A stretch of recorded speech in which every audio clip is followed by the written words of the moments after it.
25वां सवाल है, prove that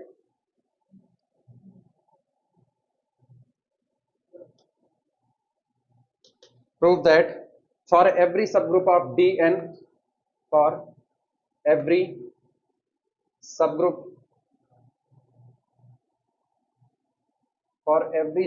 of Dn, either every member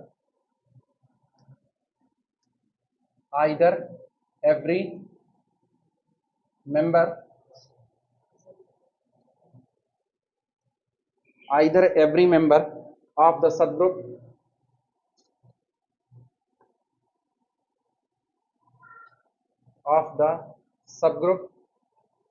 is a rotation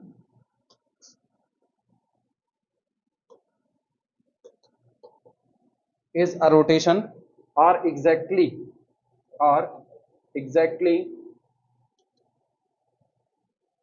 half of the members are rotation, exactly half of the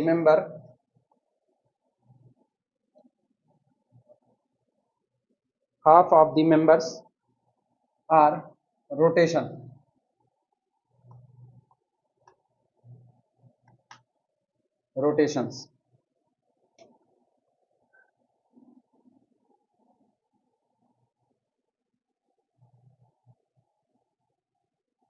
कह रहे हैं अगर आप डीएन का यानी डाईहेड्रल ग्रुप का कोई सब ग्रुप बनाते हो तो वो सब ग्रुप या तो सारे के सारे रोटेशन रखेगा या तो आधे रोटेशन और आधे रिफ्लेक्शन रखेगा।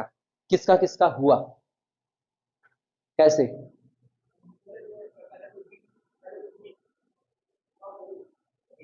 ये 25वां ही है। हाँ हाँ ठीक है, ठीक।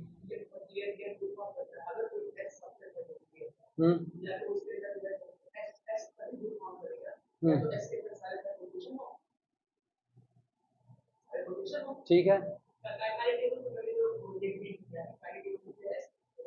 कितने तक की कायले टेबल बना पाओगे, सवाल तो यही है। हाँ हाँ हाँ हाँ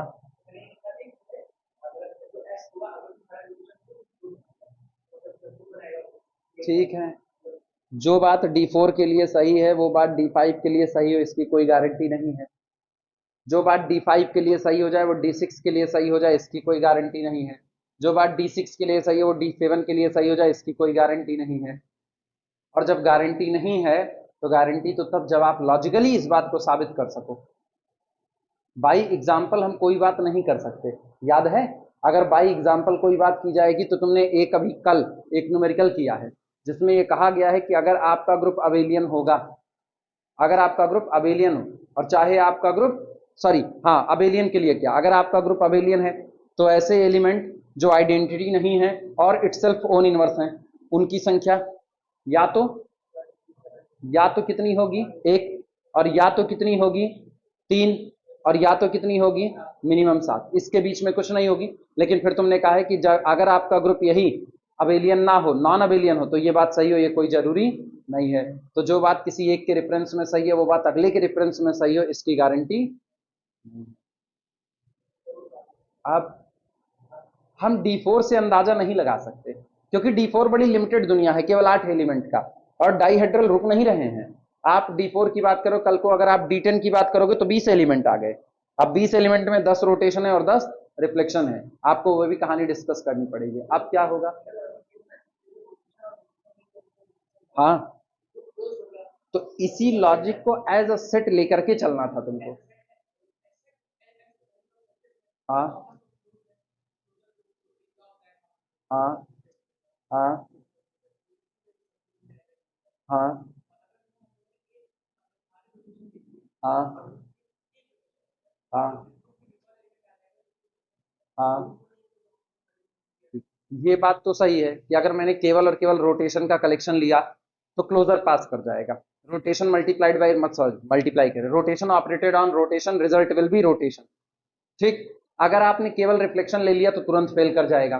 यानी सिर्फ रिफ्लेक्शन के कलेक्शन से आप ग्रुप तो नहीं बना सकते हो, क्योंकि reflection operated on reflection result will be rotation. लेकिन ये कैसे साबित करोगे?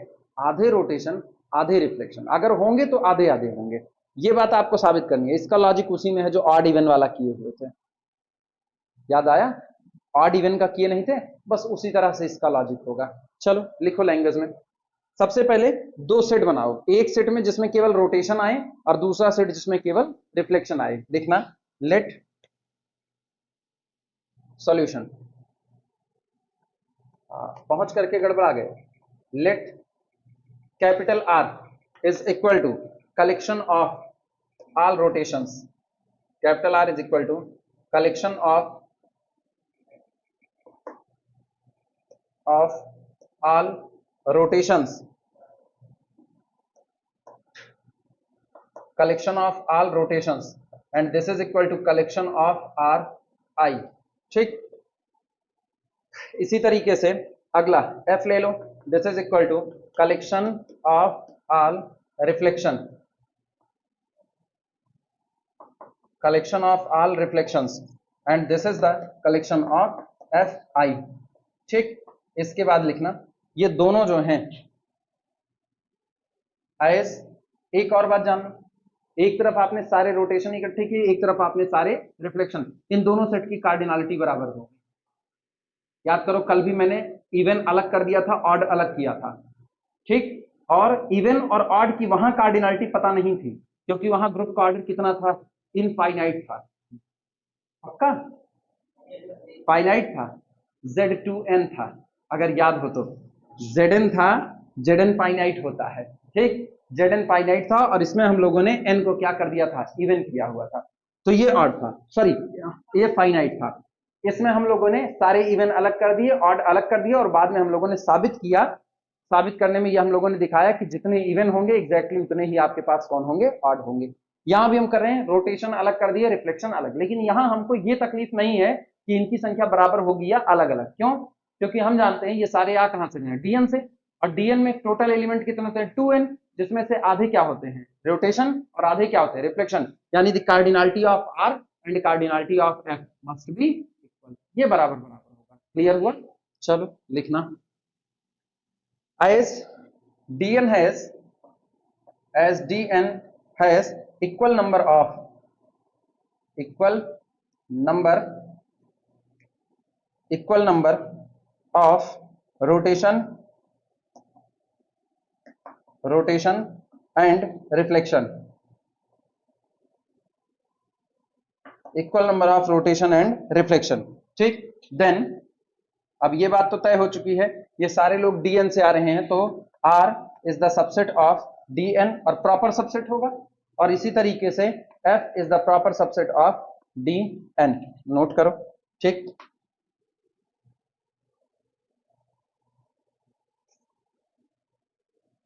अब हमको यहां से साबित करना है कि अगर आपने कोई भी सबग्रुप कंस्ट्रक्ट किया, h मान लो उस सबग्रुप को, तो वो सबग्रुप या तो सिर्फ और सिर्फ अपने अंदर में रोटेशंस को जगह देगा, या अपने अंदर में रोटेशंस और रिफ्लेक्शंस दोनों को जगह देगा, और जब दोनों को जगह देगा तो इनकी संख्या आपस में क्या रखेगा? बराबर रखेगा।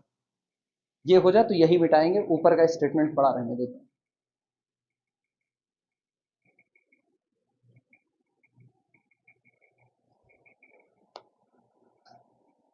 हो गया? मिटाए या मिटा ही दें इसको भी, काहे जरूरत है?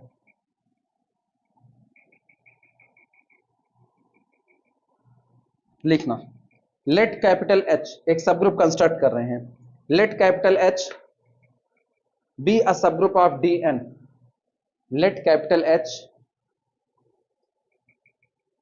let capital H be a subgroup,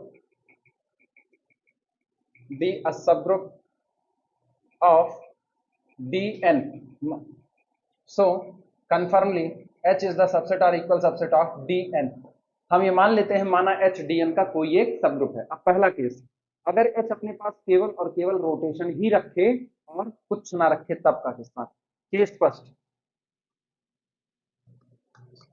case first, H has only rotation, H has only rotations, H has only rotations। इसमें लिखना in this case, in this case अगर ये बताओ, अगर H अपने अंदर में केवल और केवल रोटेशन रखेगा तो सारे रोटेशन कहां से आ रहे हैं, कैपिटल आर से आ रहे हैं, तो H आर का सबसेट हो जाएगा कि नहीं हो जाएगा। In this case H is the subset of capital R. ठीक, नो प्रॉब्लम, इसमें आपको कोई दिक्कत नहीं होनी चाहिए, नो प्रॉब्लम एज। क्यों, क्योंकि हम जानते हैं rotation, rotation, composition, rotation, rotation and result will be again rotation, result will be again rotation. तो इसमें हमको कोई दिक्कत नहीं है। अगर आपने ये कहा कि कैपिटल एच अपने अंदर में केवल और केवल रोटेशंस को रख करके सब ग्रुप बनाएगा तो हमको कोई दिक्कत नहीं। क्यों, क्योंकि दो रोटेशन आपस में काम करेंगे तो रिजल्ट क्या आएगा, रोटेशन आएगा। दूसरी बात, आप एच को सब ग्रुप डिक्लेयर कर रहे हो तो यानी क्लोजर होल्ड करेगा, एसोसिएटिविटी होल्ड करेगा, आइडेंटिटी भी रोटेशन R0 होता है, इनवर्स भी किसी रोटेशन का कौन होता है, रोटेशन होता है। तो इसमें हमको कोई दिक्कत नहीं होगी। दिक्कत तो हमको होगी खाली जब रोटेशन रिफ्लेक्शन रखेगा तब, दोनों रखेगा तो हमको ये बात साबित करनी पड़ेगी कि दोनों की संख्या क्या होगी, आधी आधी होगी। लिखना लाइन चेंज करके। सो इसलिए for all R I comma R J belong to the capital H, R I composition R J again present in capital H, this implies that H does not have, H does not have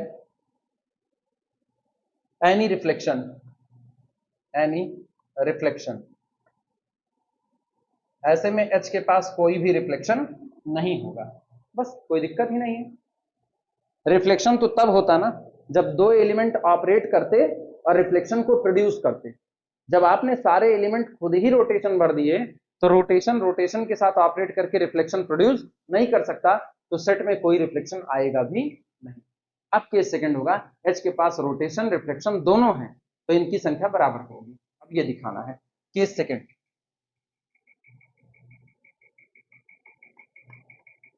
case second, capital H has rotation, capital H has rotations and reflections both, and reflections both।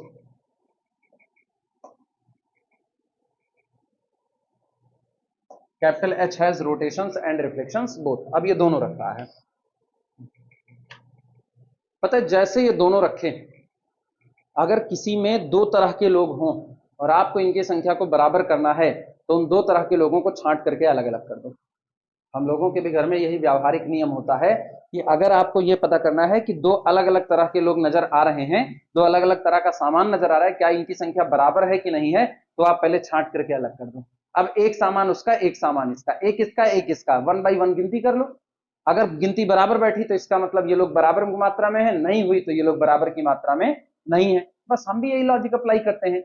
हम capital H के दो हिस्से बांट देते हैं, एक हिस्सा हम लोग इसका निकाल लेते हैं रोटेशंस का और एक हिस्सा निकाल लेते हैं रिफ्लेक्शंस का। लेकिन चूंकि कैपिटल एच का हिस्सा कर रहे हो तो सिंबल भी ऐसा बनाएंगे जो पहचान में आ सके।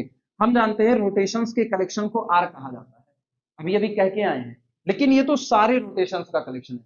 कैपिटल एच में सारे रोटेशंस आए हैं या नहीं आए हैं ऐसा कोई लॉजिक नहीं है। तो हम क्या करते हैं, हम रोटेशंस अलग करते हैं कैपिटल एच का, तो यहां सफिक्स में रख देते हैं आर, मतलब this is the collection of all rotations present in subgroup H. Clear हुआ। इसी तरीके से हम बना लेते हैं एफ एच, एफ किसके लिए, reflection, this is the collection of all reflections present in H. और दो सेट मेरे पास बन गए। अब हम 1 बाई 1 काम करना चालू करेंगे यहीं से। लिखना let F H, let F H is the collection of Fm such that Fm is the member of H, ठीक, and confirmly it is the subset of F। और ये तय है कि ये सबसेट होगा किसका, F का। F कौन है, F collection of all reflections है। इसी तरीके से दूसरा वाला सेट बना लो, ठीक, R H is equal to collection of rotations Rn such that Rn belong to the capital H। H में मौजूद रोटेशंस इकट्ठे किए गए और ये सबसेट होगा किसका, R का। और तय बात है, एंड जो आपका कैपिटल H होगा, ये बताओ कैपिटल H के ही मेंबर को तो दो जगह पर बांटे हो, तो इसका मतलब कैपिटल H कुछ और नहीं होगा, capital H is equal to F H union R H. सहमत हो कि नहीं? यहां पर बोल सकते हो where F H is equal to all reflections in capital H और R H is equal to all rotations in capital H। Capital H में मौजूद सारे रोटेशंस और सारे रिफ्लेक्शंस नोट कर लो।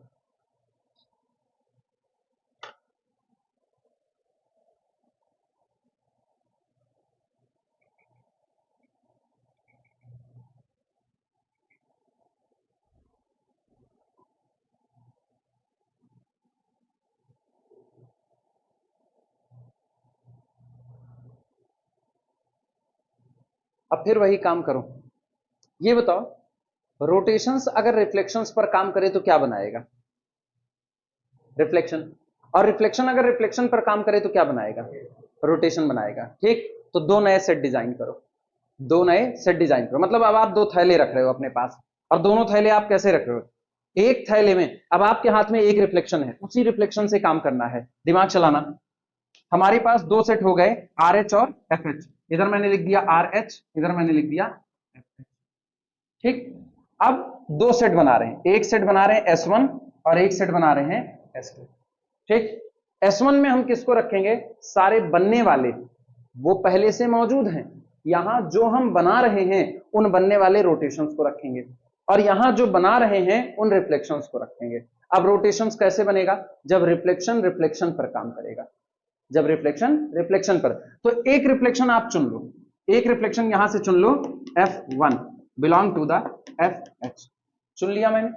और जैसे इसको चुन लिया तो गौर करना, F1 रिफ्लेक्शन पर ही ऑपरेट कराओ, F1 कंपोजिशन F1 कौन आएगा, रोटेशन आएगा। फिर आप F1 कंपोजिशन F2 करो, कौन आएगा, रोटेशन आएगा।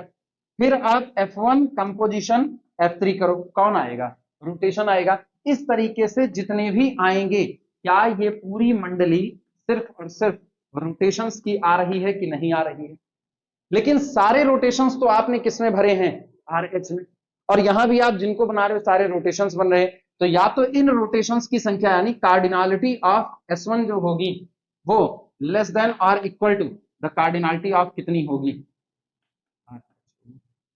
सहमत हो कि नहीं, क्लियर हुआ।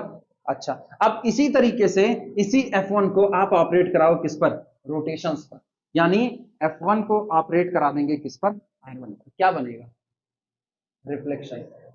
फिर इसी F1 को ऑपरेट करा दो किस पर, R2 पर, क्या बनेगा, रिफ्लेक्शन। फिर इसी को ऑपरेट करा दो किस पर, R3 पर, फिर क्या बनेगा, रिफ्लेक्शन।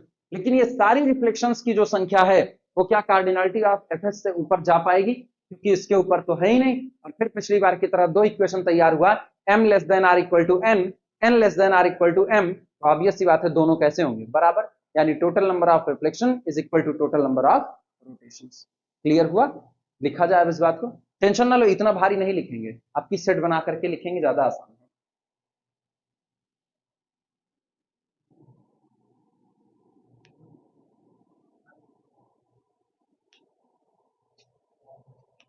लिखना, बी विल शो दैट, लिखो बी विल शो दैट, हम दिखाएंगे कि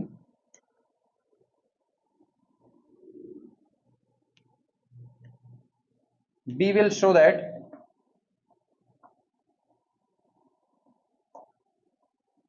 the cardinality of R H, यानी number of rotations in H is equal to cardinality of F H, यानी number of reflection in capital H.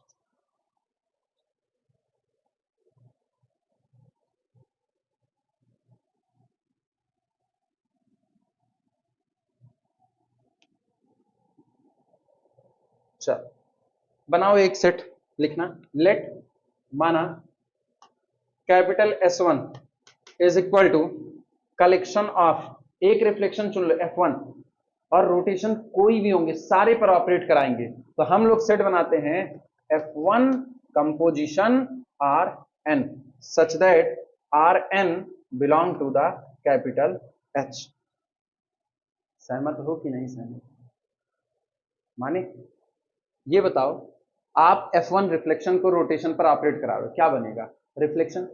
अब ये Rn में n बदलता रहेगा, लेकिन सारे n कहां से सारे के सारे Rn कहां से आ रहे हैं? क्या आप एग्जैक्टली उतने ही रिफ्लेक्शन बना पाओगे जितने कैपिटल H के पास हैं? हाँ या ना? एग्जैक्टली उतने बन जाएंगे। तो एक बात तो तय हो चुकी है यहां से कि this implies that the cardinality of S1, यानी S1 कौन है? S1 is the collection of reflections is equal to the cardinality of RH या FH। क्या लिखें? RH लिखें या FH लिखें? सोच करके बताओ।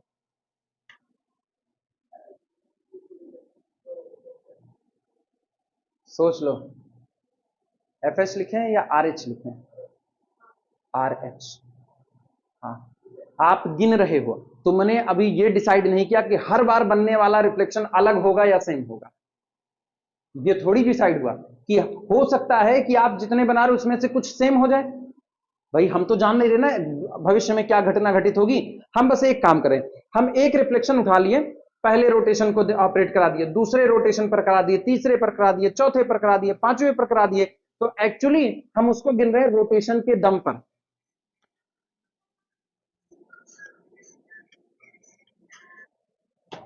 हम उसको गिन रहे हैं किसके दम पर? रोटेशन के दम पर।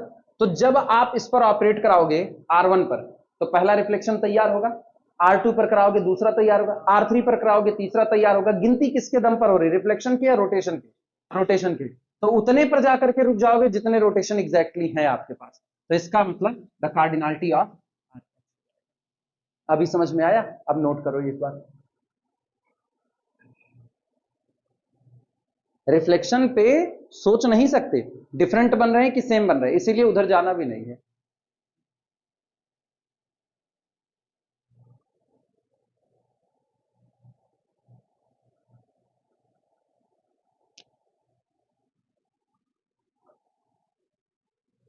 अब वो बात लिखेंगे, सिंस हमको पता है कि रिफ्लेक्शन कंपोजिशन रोटेशन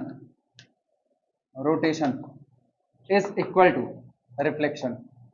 ठीक, ये हमें पता है कि जब आप रिफ्लेक्शन को रोटेशन पर ऑपरेट कराते हो तो रिजल्ट में रिफ्लेक्शन बनता है। इसका मतलब एक बात तय हो चुकी है कि दिस इंप्लाइज दैट जो आपका S1 आया है, S1 ये कुछ और नहीं होगा, दिस इज द सबसेट और इक्वल सबसेट ऑफ किसका? FH। क्योंकि अब यहां कौन कौन भर दिया आपने? रिफ्लेक्शन भर दिया, और सारे रिफ्लेक्शन कहां से हैं? FH से। तो ये इसका सबसेट होगा, और अगर कोई सेट किसी का सबसेट हो गया तो इसका मतलब this implies that the cardinality of S1 is less than और equal to the cardinality of FH। हाँ या ना? लेकिन आपने माना है कि इसकी माना नहीं, दिखाया है इसकी कार्डिनलिटी तो RH है, तो this implies that the cardinality of RH is less than और equal to cardinality of FH। मतलब number of rotations present in capital H either less than or equal to number of reflections present in capital H। क्या तुमको पहला equation मिल गया कि नहीं मिल गया? Note करो अभी बात।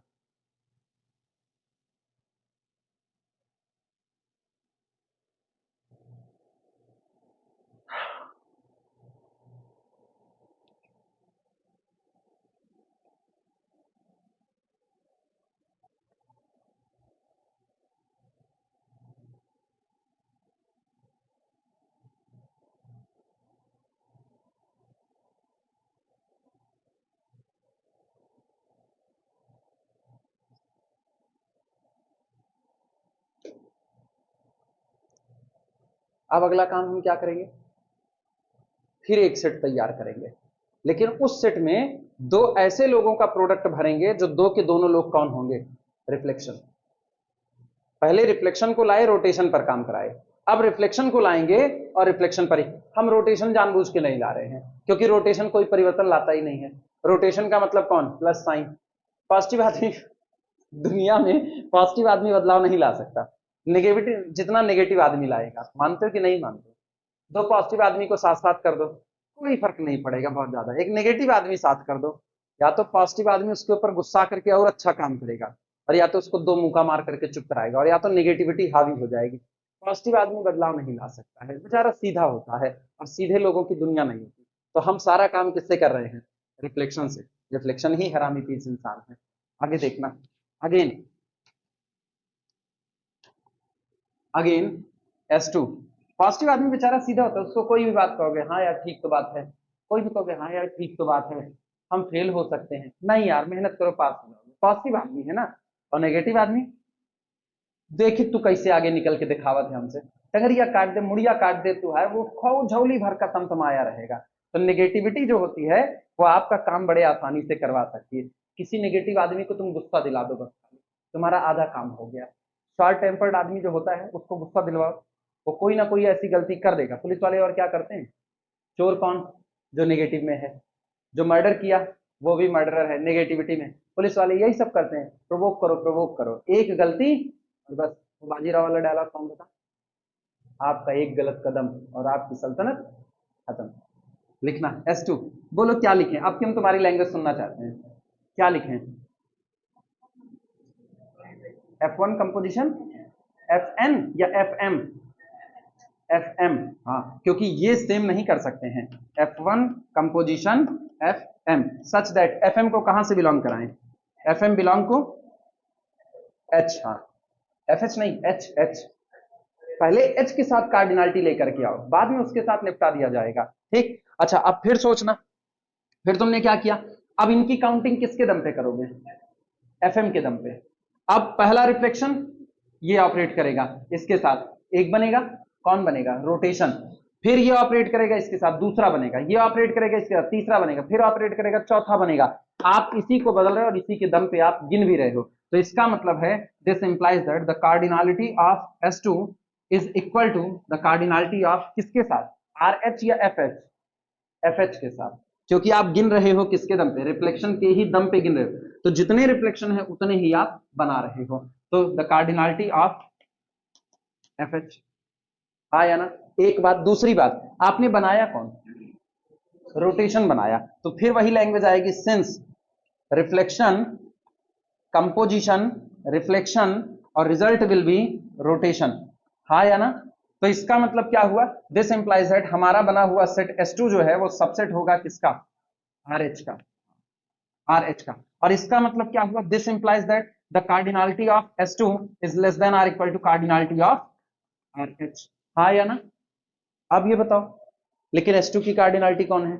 FH है। तो यानी this implies that the cardinality of FH is less than or equal to cardinality of RH। और ये हो गया इक्वेशन नंबर 2। जरा 1 और 2 पर निगाह डालो, बराबर हो गए कि नहीं? बस मेरा काम हो गया। From 1 and 2, from 1 and 2 the cardinality of RH is equal to cardinality of FH। लेकिन वो तो RH कौन है? RH कौन है? RH is the collection of all rotations in subgroup H। और FH कौन है? Collection of all reflection in H। यानी अगर H में रोटेशन रिफ्लेक्शन दोनों हुए तो संख्या आपस में कैसी होगी? बराबर। या तो सिर्फ रोटेशन या तो सिर्फ, यही सोचना था बस खाली। अब ये लिखने में इतना भारी है, सोचने में इतना भारी नहीं होगा, सोचने में थोड़ा थोड़ा थोड़ा थोड़ा। फाइनाइट होता तो बड़ा आसान है, M तक कर लिया, काउंटिंग कर दी, काम खत्म। लेकिन वो फाइनाइट दिखना चाहिए एग्जैक्टली इतने।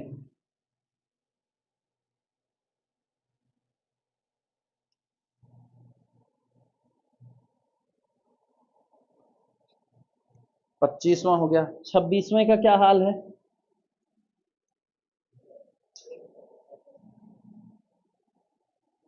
छब्बीसवां किसी का आया? ये लिख लो तो। एक ऐसा ग्रुप जिसके पास एग्जैक्टली 2 एलिमेंट हो ऑर्डर 2 के। एग्जैक्टली कहा, एग्जैक्टली तो वर्डिंग गलत हो जाएगी। एक ग्रुप जिसके पास 2 एलिमेंट हो ऑर्डर 2 के और कम्यूट करे, must have the subgroup of order 4। वो हर हाल में एक सब ग्रुप होगा 4 ऑर्डर का। होगा तो लगाओगे कैसे, ये सुनना है। हाँ। हम्म। हम्म।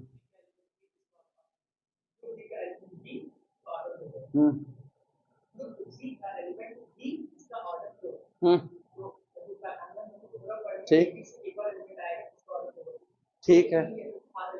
हाँ। हाँ।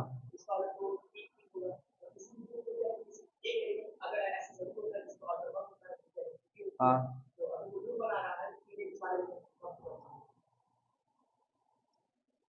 तुम एक बात मिस कर दिए, हर बार तुम एक छोटी बात मिस कर दे रहे हो। कोई और अकल चला पाया? नहीं। एटलीस्ट वाली वर्डिंग डिलीट मारो, एग्जैक्टली। हाँ, एटलीस्ट वाली वर्डिंग डिलीट मारो। मिटाएं, सिखा रहे हैं। वो एटलीस्ट वाली वर्डिंग यहाँ डिलीट होगी क्योंकि तुम पूरा न्यूमेरिकल सही से नहीं पढ़े। हाँ, मेरी अंग्रेजी भ्रष्ट जरूर है, लेकिन सवाल की अंग्रेजी पढ़ते वक्त हम सही सलामत ख्याल रखते हैं। ये भी मिटा दें।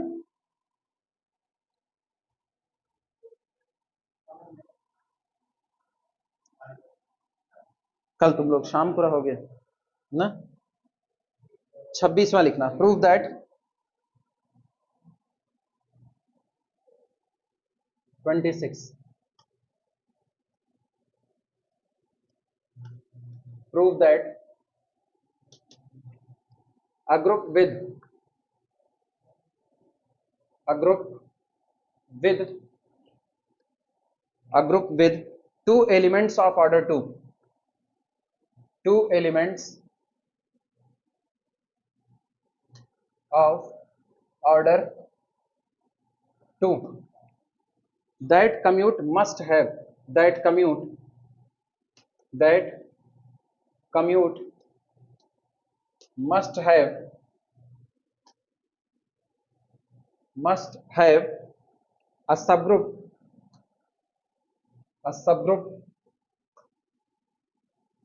of order 4, of order 4, must have a subgroup of order 4.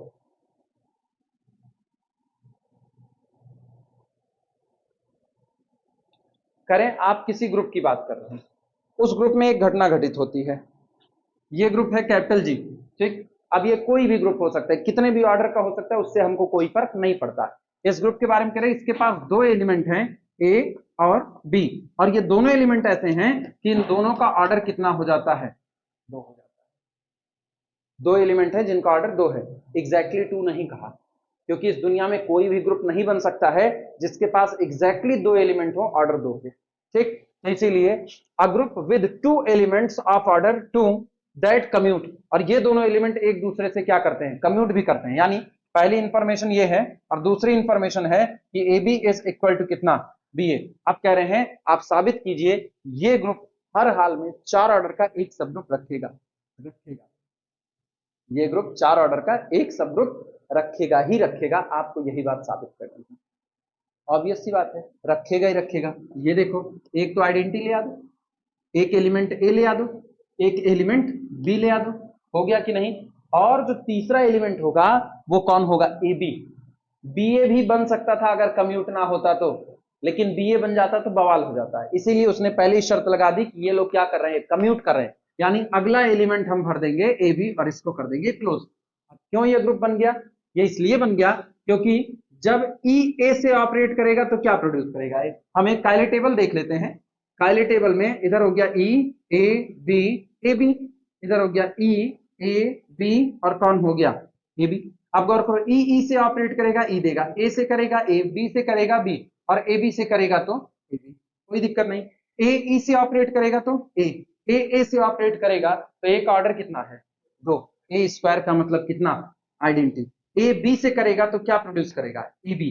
और गौर करो, ए बी से करेगा तो क्या करेगा? ए बी, यानी ए स्क्वायर बी, लेकिन ए स्क्वायर आइडेंटिटी, तो यहाँ कितना आएगा?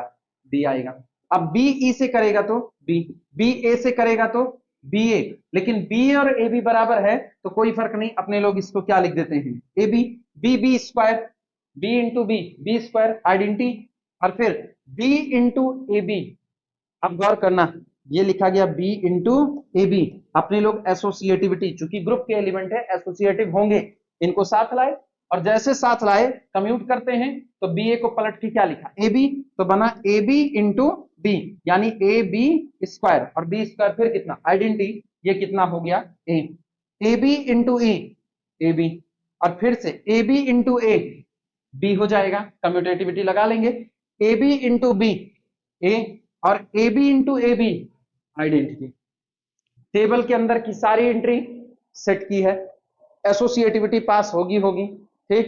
एसोसिएटिव के बाद अगला हिस्सा आइडेंटिटी, वो है ही है, आइडेंटिटी है ही है, क्योंकि आप खुद ही कह रहे हो अ group with two elements of order 2 that commute must have a subgroup, तो हमने एक सेट बनाया जिसमें मैंने आइडेंटिटी रखा, वो मिल रहा है आपको। और क्या, इनवर्स, हर एलिमेंट इटसेल्फ ओन इनवर्स है, आगे आप कम्यूटेटिविटी लगाओ और चाहे ना लगाओ, लेकिन आपने दिया हुआ है तो हम लगा भी दे रहे हैं, क्योंकि कम्यूटेटिविटी भी रो एंड कॉलम सब सेम आ रहे हैं कि नहीं आ रहे हैं, सेम टू सेम, ठीक, मतलब respective rows are same as the respective column, तो इसका मतलब यही सब ग्रुप होगा जिसका ऑर्डर 4 होगा, और इसी को नाम देते हैं प्लेन 4 सब ग्रुप, नाम आया। अब सब ग्रुप बोलो यहां पर, ठीक, तो क्या मुझको ये कराने की जरूरत है, नहीं, खुद से कर ले जाओगे, अब तो सब बता भी दिए कायली टेबल कैसे बन रही है, ठीक है। चलो, मेन यही है, ये 2 पॉइंट, कम्यूट ना कर रहा होता ना तो आप बुरे फंस जाते, क्योंकि ए बी और बी ए बराबर होगा ये कोई जरूरी नहीं है। हाँ, किस पे, एटलीस्ट वाली वर्डिंग गलत थी ना, एटलीस्ट वाली वर्डिंग गलत थी, एटलीस्ट नहीं, एग्जैक्टली 4 एलिमेंट, आप समझे।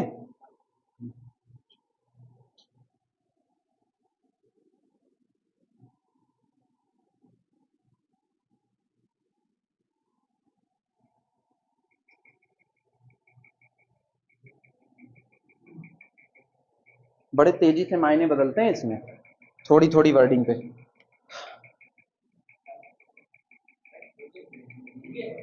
27वां हम लिख रहे हैं, बताओ किसका किसका आया, 27, for every even integer N, for every even integer, for every even integer n, show that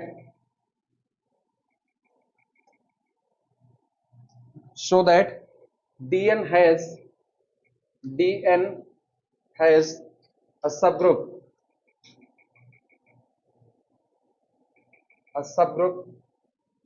of order 4, of order 4,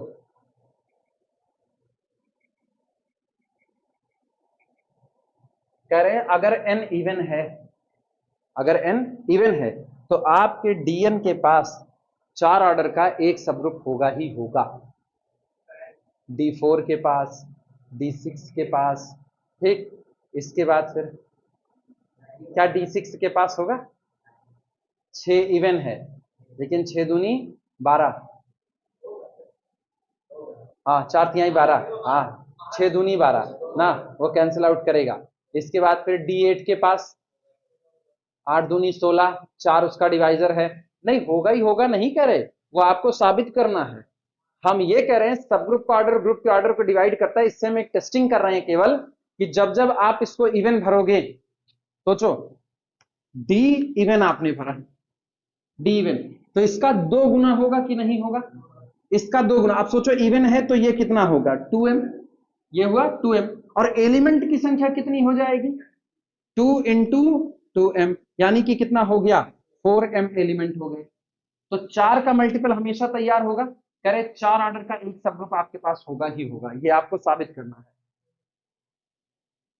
कैसे साबित करोगे कि 4 ऑर्डर का एक सब ग्रुप होगा, किसका आया है, लॉजिक बताओ, लॉजिक। हाँ, इंडक्शन,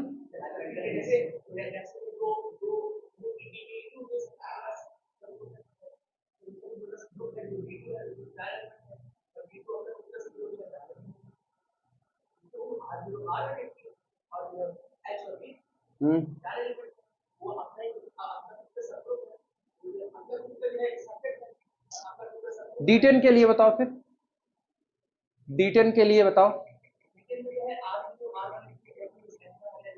हाँ सारे रोटेशन कैसे एग्जिस्ट करा दोगे? हाँ, रोटेशन में आइडेंटिटी आ गई। और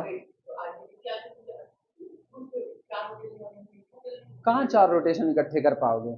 4 रोटेशन क्लोजर प्रॉपर्टी पूरी कर पाएंगे? सोच लो।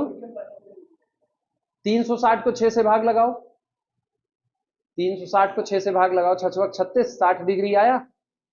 अब अगर तुम R60 उठा लिए तो R60 अपने साथ किसको किसको लाएगा? 6 चौक 24, बस 240 तक जाएगा, तो वो तो फंस गया।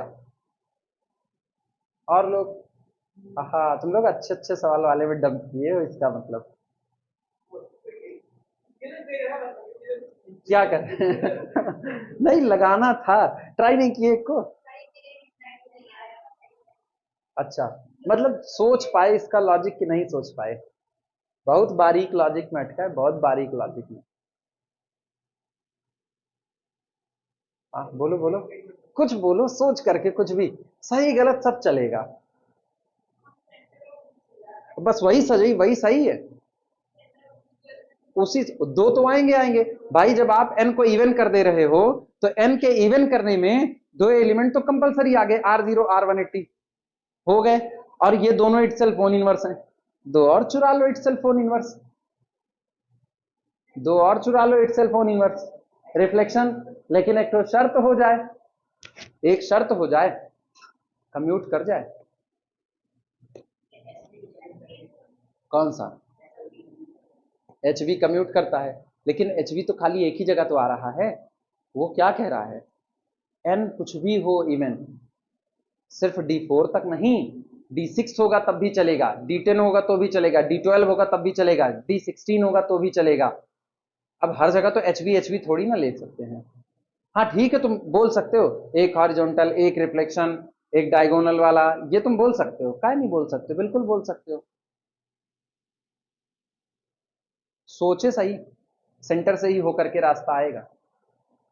चलो लिखो, लिखना, since n is even, since n is even, लिखना solution, since n is even, चूंकि n दिया गया है कि n कौन है, इवन है, सो इसलिए the centre of dihedral group Dn is equal to confirmly R0 R180, R0 R180, ठीक।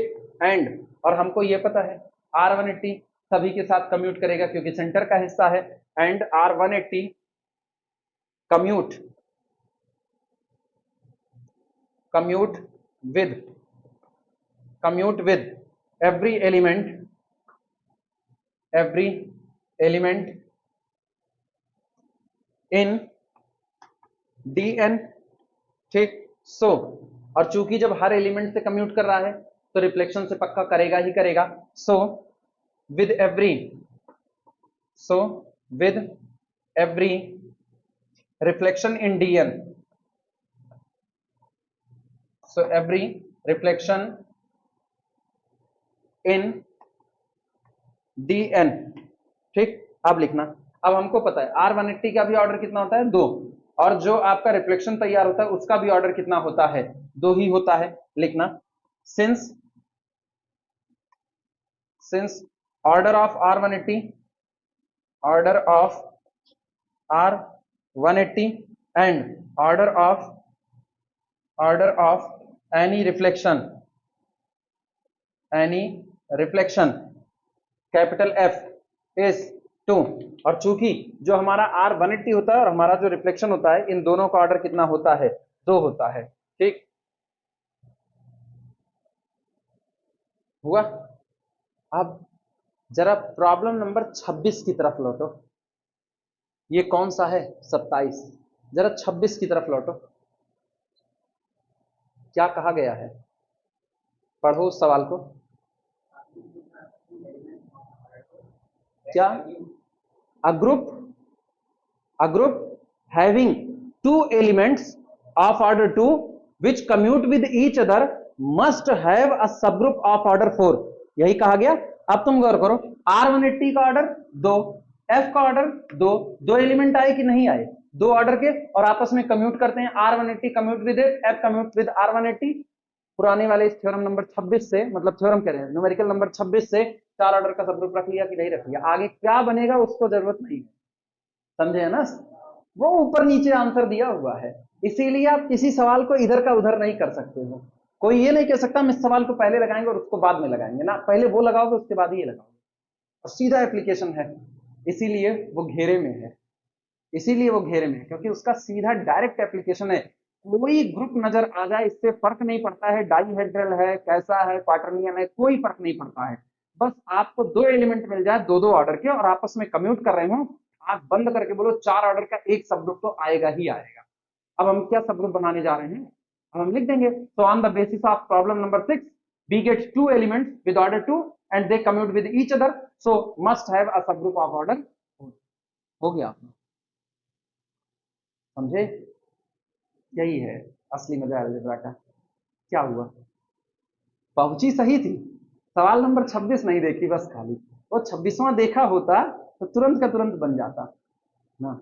चलो, इसीलिए गैलियान को लगाने में आप ये नहीं कर सकते हो कि पढ़ते चले गए, ऊपर का एक सवाल नहीं आया तो आप सोचे ये नहीं आ रहा चलो इसको लगा लेते हैं, क्योंकि ये उससे कनेक्टेड है, और मेरे ख्याल से चार सवाल मिल चुके हैं जो पीछे कनेक्टेड हो रहे हैं ना। हाँ? बहुत, यही तो है, एक किताब जब पूरे डेडिकेशन से लिखी जाती है तो किताब ऐसी नजर आती है। डेविड सीले का कभी लीनियर अलजेब्रा पढ़ो, क्या कनेक्टेड करके उन्होंने लिखा हुआ है, ऐसे उनका डेनिस जे जिल का कॉम्प्लेक्स एनालिसिस पढ़ो, बेहतरीन किताब लिखे हुए हैं। तब कहते हैं ये लोग किताब पर मेहनत किए हैं, कट कॉपी पेस्ट वाली किताबें नहीं है ये सब, कि उठा करके दो चैप्टर वहां से निकाल के यहाँ डाल दिए, यहाँ से निकाल के, हम सारे लोग कट कॉपी पेस्ट वाले हैं, ये सब पढ़ रहे हैं जैसा भी, ठीक, लेकिन वो लोग कट कॉपी पेस्ट कह सकते हैं ना, उन्होंने एक उम्र खर्च की हुई है इस किताब को लिखने में, तब ये किताब ऐसी बनी, तब आज तक नाम दिख रहा है, भाई गैलियान गैलियान गैलियान, जिसको पूछो गैलियान पढ़ लो, गैलियान पढ़ो। जब इनका ये हाल है, डमिट एंड फुटे का हाल सोच लो, इनसे भी ऊपर है वो, इनसे भी ऊपर है, आई थिंक टॉप मोस्ट कह सकते हो उनको अपने लेवल पर, बोले लिखना। Now by problem number 26, now by problem number 26,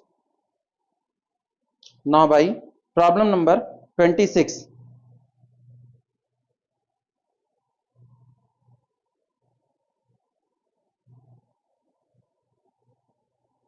now by problem number 26,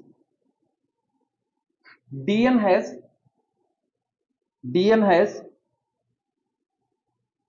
two elements of order 2,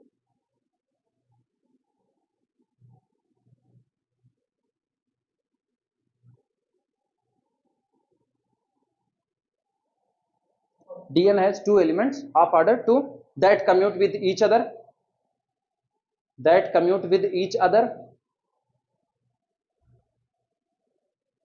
that commute with each other,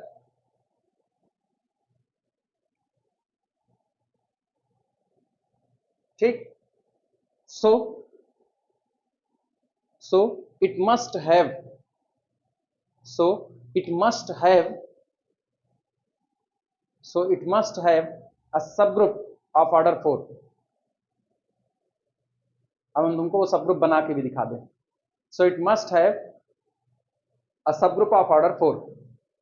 याद करो पिछली बार कैसे बनाए थे, आइडेंटिटी ला लिए, एलिमेंट ए दो ऑर्डर का ला दिए, एलिमेंट बी दो ऑर्डर का ला दिए, और ए बी और ले आ दिए, यहां भी तो बन गया वही, R0 आ गया, R180 आ गया, F आ गया, और FR180 आ गया, H का हिलाओगे तुम, H जिसपे आ रहे बार बार वो केवल D4 में नजर आ रहा है तुमको, बाकी में आएगा नहीं आएगा क्या पता।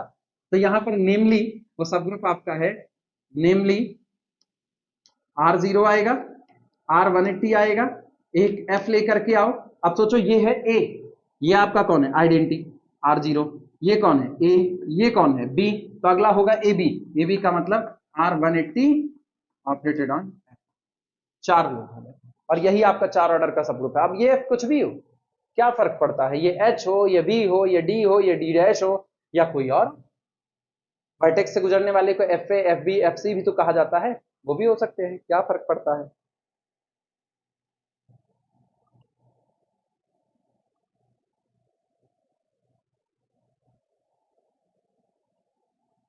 चलें आगे, अच्छा लगा?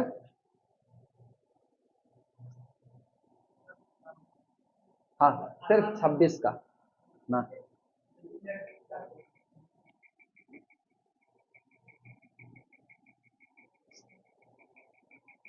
अरे जब हम इसको लगा रहे थे पूरा, कई बार ऐसा हुआ, कई बार 2 दिन बीत गए, सवाल नहीं आया।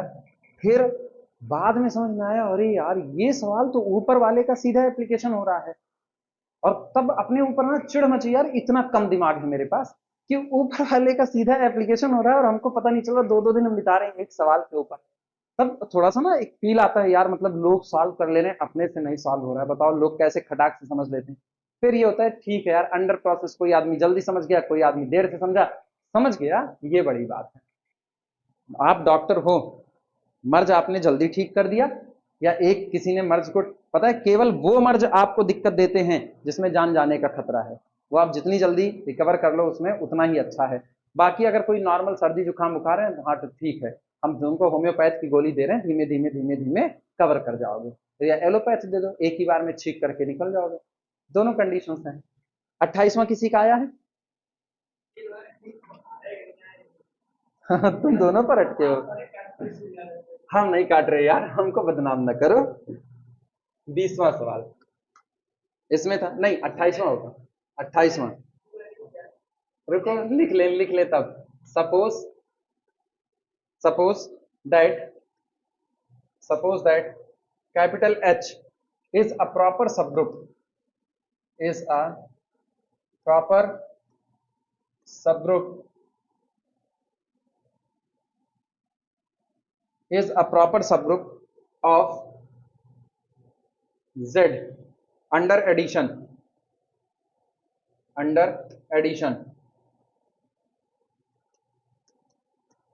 proper subgroup of Z under addition, and H contains and capital H contains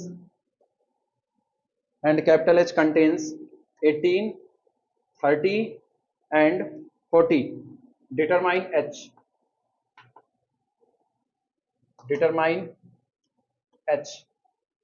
ठीक, और लिख करके ना जरा इसको घेरा मार देना, हम इसको ऑप्शनल बनाएंगे, इसका ऑप्शनल बनाएंगे।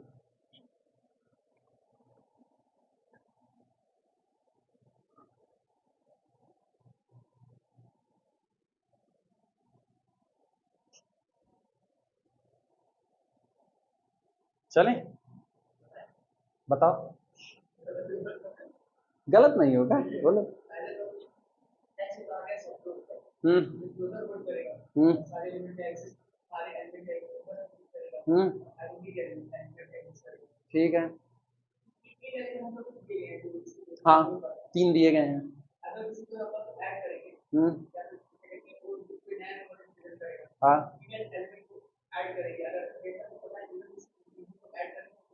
हम्म हम्म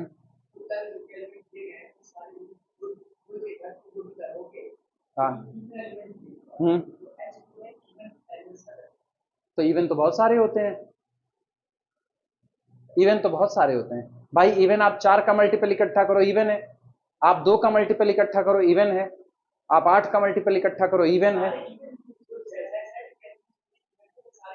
यही तो कैसे डिसाइड करोगे कि सारे इवन रख लेगा? वो तो केवल 4 वाले भी रख सकता है जो केवल 4 के मल्टीपल हो। ये कैसे डिसाइड करोगे कि सारे रखेगा ही रखेगा? सवाल यही है ना। ऐड सब्सट्रैक्ट किस बेसिस पे कर रहे हो? ऑपरेशन एडिशन का है। हाँ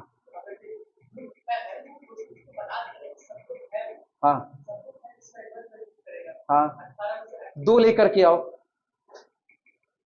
2 लेकर के आओ। अगर सारे इवन रखना है तो आपको 2 रखना पड़ेगा, कंफर्म है? बोलो। हाँ हाँ, अब बनाओ। 18 से बनने वाला सब ग्रुप 18 का मल्टीपल। हाँ हाँ फिर हाँ नहीं, सुनो सुनो, 18 रखता है, 30 रखता है और 40 रखता है, तो इसका जीसीडी भी रखेगा, ये कैसे डिसाइड करोगे?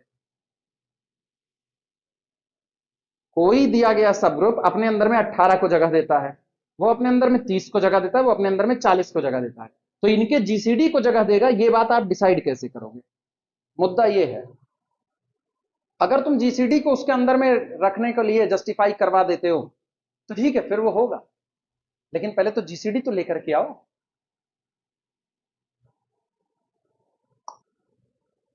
इसीलिए मैंने तुमको पढ़ाया है नंबर थ्योरी।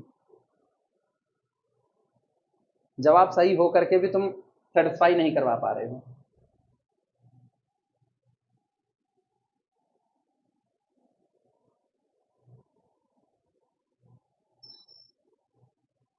नहीं, क्या, कैसे, बताओ। हाँ ठीक है, तुम बोलो, हम बस चाहते हैं तुम लोग लगाओ कैसे भी। हाँ।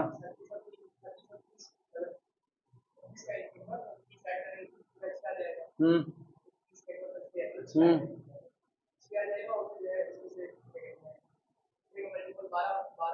हम्म।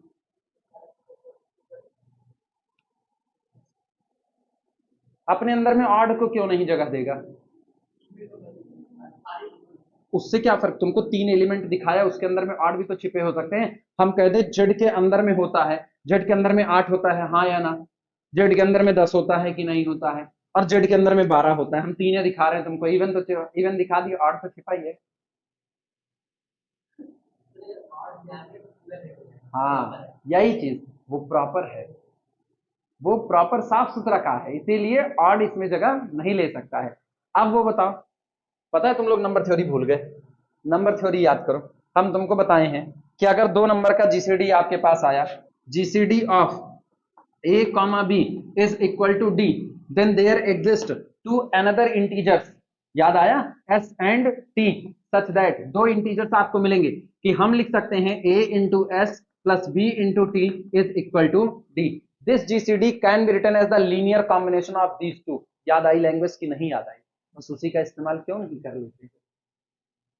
उसी का इस्तेमाल कर लो, ध्यान देना, यही सारी बातें सीखनी है।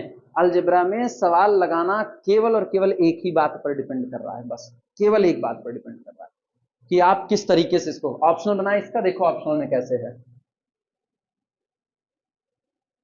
H is the proper subgroup of Z, ठीक, ऐसे H with operation addition is a proper subgroup of Z with operation addition, ठीक। देन पहला ऑप्शन, फर्स्ट ऑप्शन उसने दिया। अच्छा, एक और बात उसने लिख दिया, such that 18, 30, 40 all belong to the capital H. Then पहला option, H is cyclic subgroup, H is cyclic subgroup, ठीक। दूसरा option, order of H must be infinite, order of H must be infinite. Third option, third,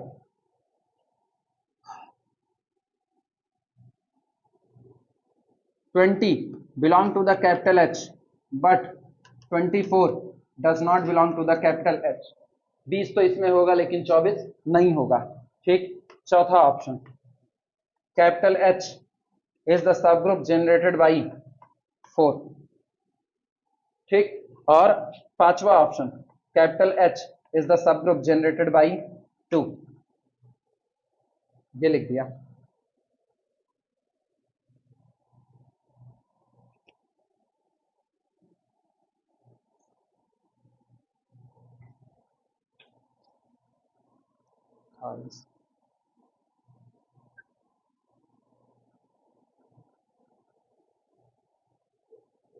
अब ये option में बन गया,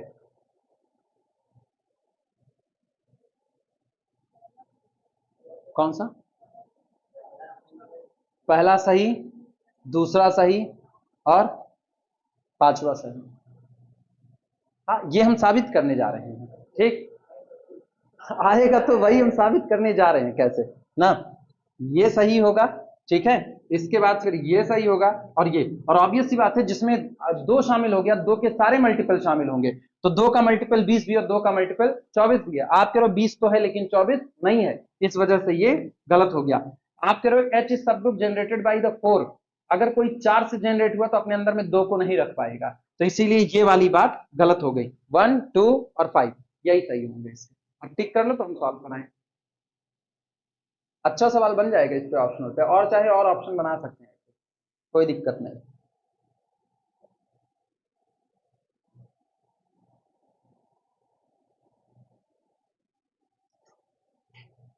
actually ना formula होगा कल को, if H contain 18 30 and 40 then H is the subgroup generated by the GCD of these. If H contain A B C then H is the subgroup generated by the GCD of A comma B comma C. Formula है, हाँ, मिलेगा आगे। मिटाएं। अब ये ना कहना हमको formula पता है इसलिए हम बता दिए ना, साबित करके दिखा रहे हैं कैसे होगा। निंजा फार्मूला नहीं, निंजा स्टेटमेंट, वो तो कल ही लिखा दिए थे। अरे वही यार, दो वाला।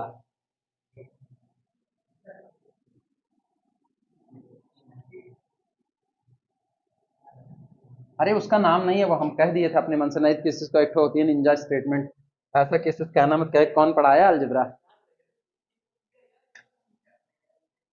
हाँ चलो सुनो, सबसे पहले काम वही करो कि जो आपको दिए गए हैं उनका आप जीसीडी निकाल लो, सबसे पहला काम। सॉल्यूशन में देखना, सॉल्यूशन लिखना, सिंस जीसीडी ऑफ 18 30 और 40, इनका जीसीडी क्या होता है, 2 होता है, ठीक। और हम जानते हैं नंबर थ्योरी से कि अब यहां पर 3 और इंटीजर्स आएंगे कि आप इस जीसीडी को इनके लीनियर कॉम्बिनेशन में लिख सको। तो there exist integers, there exist integers r s t such that ये ऐसे होंगे कि हम लिख सकें 18 इंटू आर प्लस 30 इंटू कितना s और plus 40 into T is equal to कितना 2, लिख सकते हैं।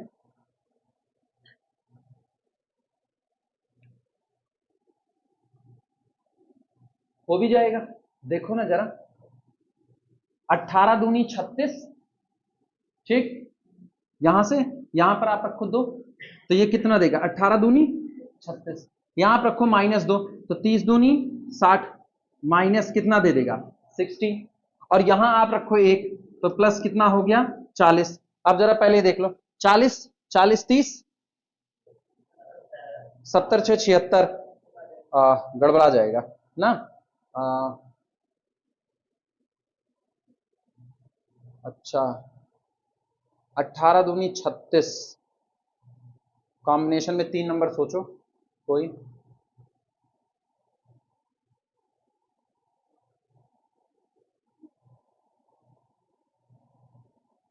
3 नंबर कोई सोचो, एक थोड़ी सी पेन दो, हम अपने हाथ पे कैलकुलेशन करें। ये है 18, कितना है 18, 18 गुणे 2, 18 दूनी 36 इधर से हो गया, और ऐसा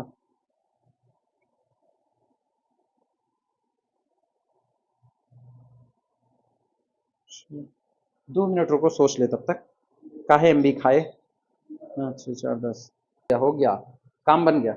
अरे वैसे निकालना पड़ता, कौन निकाले, वैसे ऐसे सोच करके निकाल लो, वो ज्यादा अच्छा है ना। वो आप चाहे तो ना नीचे ऐसे लिख लेना, ऐसे ब्रैकेट में नीचे लिख लेना इज इक्वल टू 2, कि ऐसे 3 इंटीजर हमको मिलेंगे मिलेंगे, r is equal to -1, s is equal to 2 और t इज इक्वल टू -1।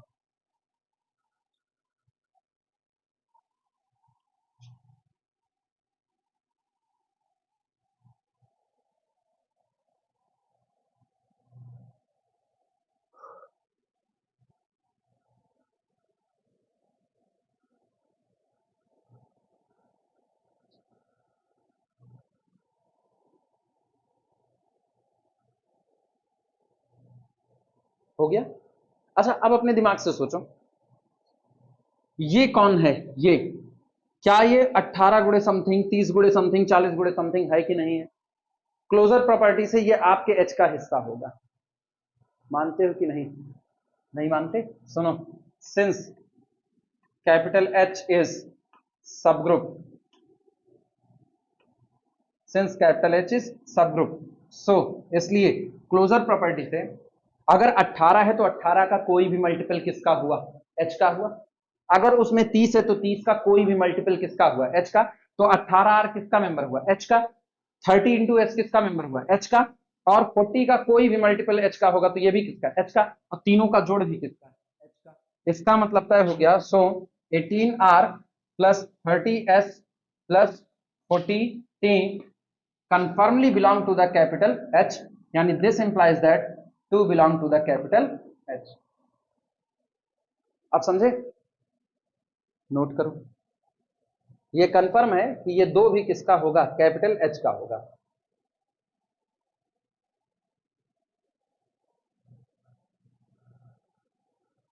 अच्छा अगर दो एच का होगा तो दो का कोई भी मल्टीपल एच में होगा, ये मानते हो कि नहीं मानते हो?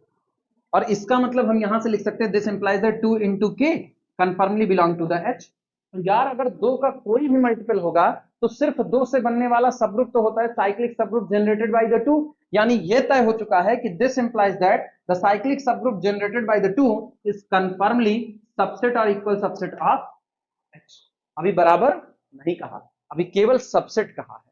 अगर हम एच को इसका सबसेट दिखा ले जाएं, एच को इसका सबसेट दिखा ले जाएं तो इसका मतलब तय है ये दोनों आपस में क्या हो जाएंगे? बराबर।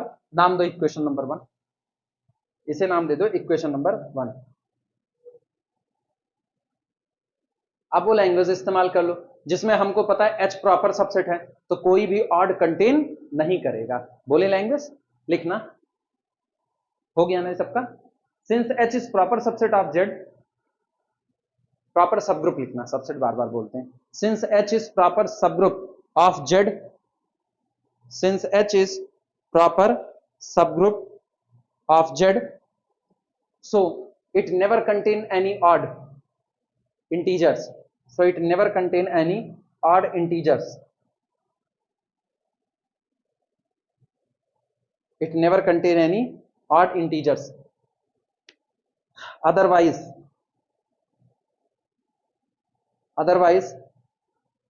h otherwise h equal to Z, ये अपने अंदर में कोई भी ऑड नहीं रखेगा वरना h क्या बन जाएगा? एच जेड बन जाएगा। अच्छा सोचो आप क्या बोल रहे हो, आप बोल रहे हो कोई ऑड नहीं रखेगा, सारे इवन रखेगा। दुनिया के सारे इवन दो के मल्टीपल होते हैं तो इसका मतलब एच के पास जो भी जाएगा वो दो का मल्टीपल जाएगा। जब एच के पास जो भी जाएगा वो दो का मल्टीपल जाएगा तो सारे दो के मल्टीपल तो यहां बैठे हैं तो एच का हर मेंबर इसका हुआ कि नहीं हुआ? यानी कंफर्मली H is the subset of, हो गया कि नहीं? This implies that H is the subset of subgroup generated by the 2, equation number 2। और from 1 and 2 confirmly H is equal to subgroup generated by the 2, ये तय हो गया।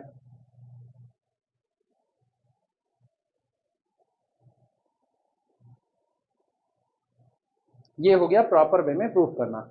अब ये बताओ, अब जो ऑप्शनल में टिक किए हैं वो याद रहेगा?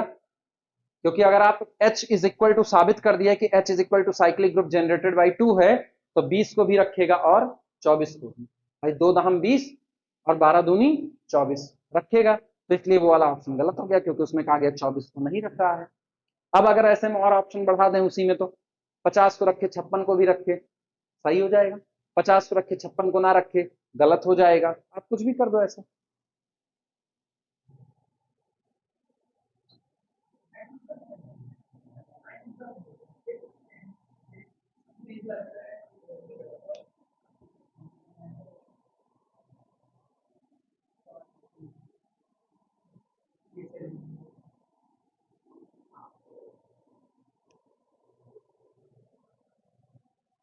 गैलियन की किताब ऐसी है ना, 60% न्यूमेरिकल, आप चाहो तो ऑप्शनल में कन्वर्ट कर लो। 60% इसलिए करें बीच में काफी सारी थ्योरम्स वगैरह हैं तो थ्योरम्स को आप ऑप्शनल में कन्वर्ट करोगे तो वो ऐसा हो जाएगा ना जैसे इक्विवेलेंट स्टेटमेंट टाइप का आप बना रहे हो कि किसी ग्रुप के बारे में क्या क्या सही हो सकता है। अब थ्योरम होती है एवरी, इस हिसाब से देखो तो 100% कन्वर्ट हो जाएगा, क्योंकि फिर थ्योरम में ये होता है जैसे every group has unique identity element, आप इसी में तोड़ दो। A group may have two identity, a group may have left identity but does not have any right identity, आप ऐसे ऐसे करके ऑप्शन बना सकते हो, तो वहां पर थ्योरम भी टूट जाएगी।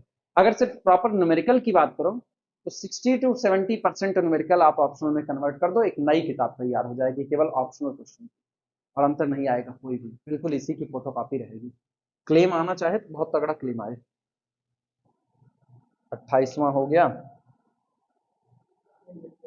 हाँ 29वां क्या है?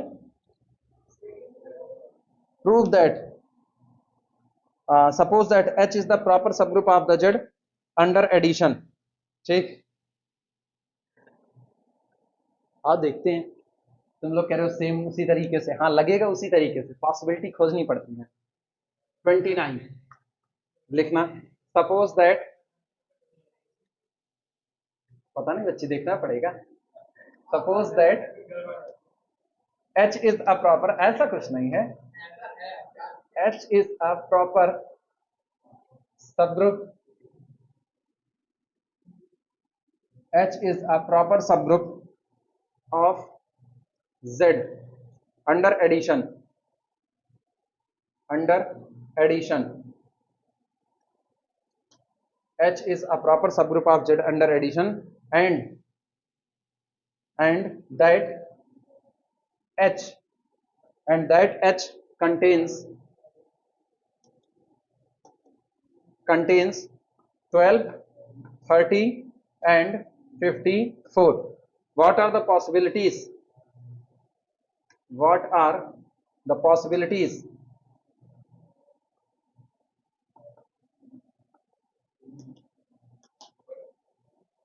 पिछली बार क्या कहा था, जरा पिछली बार का सवाल पढ़ो।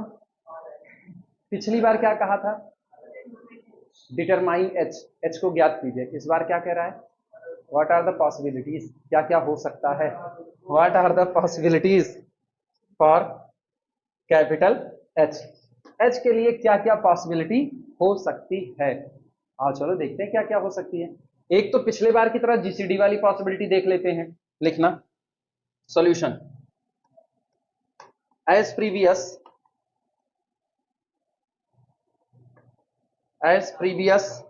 one possibility is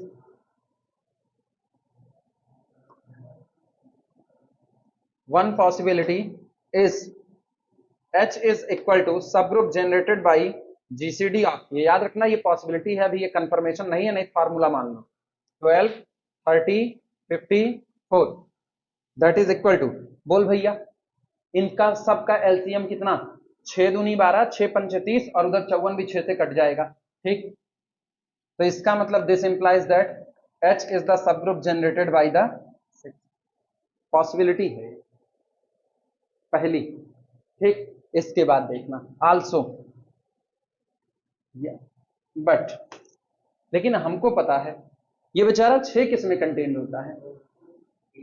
दिस सब group is the subset of this, हा या ना, एंड दिस सब group is the subset of सब ग्रुप जनरेटेड बाय द, इन दोनों में भी कंटेन्ड होता है।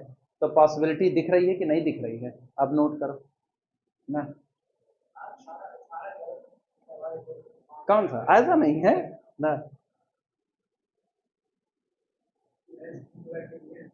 इसका मतलब ये हुआ या तो H आप ये लो और या तो H आप वो लो, आइदर S सब ग्रुप जनरेटेड बाय द 2 और S सब group generated by the 3। Possibilities ये तगड़ी वाली हैं।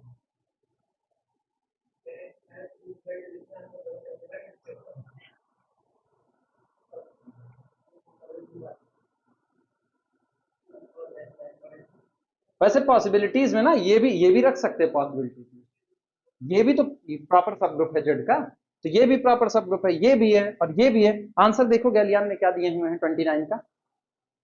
अच्छा किताब मेरे पास है, हाँ ये भी बात सही है, 2 मिनट रुको, आंसर चेक चले। लिखे कंबाइंड पॉसिबिलिटी, हेंस आइदर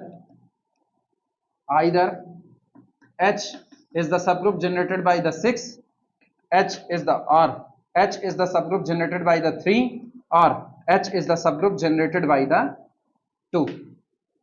ये रहा।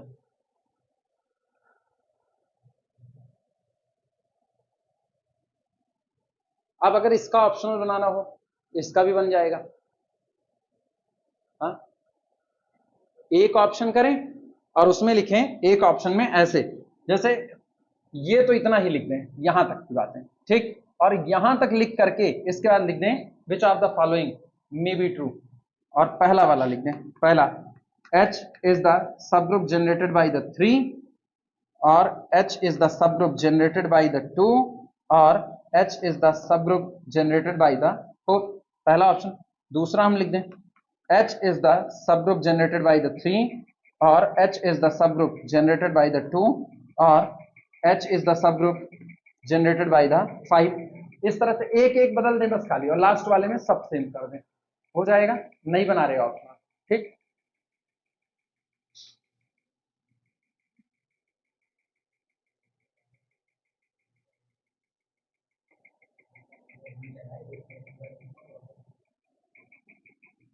अब की कहां गलत किए थे तुम? अच्छा, उतने से निकाल दिए थे।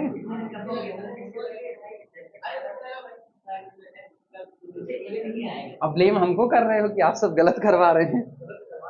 हम कुछ नहीं गलत करवा रहे हैं। अब अगला, prove that the dihedral group of order 6 does not have a subgroup of order 4। Lagrange theorem लगा दो, लैग्रांज की थ्योरम लगा दो। अगर 4 ऑर्डर का सबग्रुप होगा तो ग्रुप के ऑर्डर को डिवाइड नहीं करेगा, लेकिन लगा नहीं सकते हो। लॉजिक बताओ। 30वां सवाल, 30वां, प्रूव दैट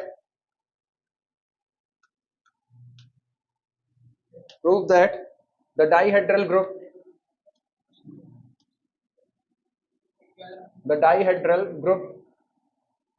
अच्छा तुम सोचो अपने दिमाग से, अगर ये किताब अपने यहाँ बीएससी में पढ़ाई जाने लगे और प्रॉपर सॉल्व कराई जाने लगे, लड़कों का लेवल कहाँ जाएगा? काहे लटक जाएंगे? दिल्ली वाले नहीं सॉल्व करते हैं? दिल्ली में बाकायदा देखो, दिल्ली में इसी का असाइनमेंट मिलता है। क्या है?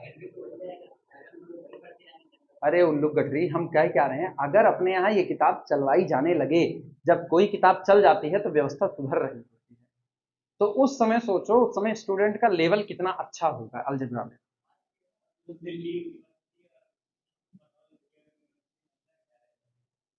तुम चाहते हो ये अंतर रहे? तुम चाहते हो? Prove that the dihedral group of order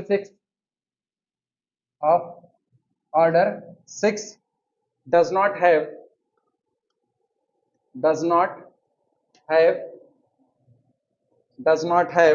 a subgroup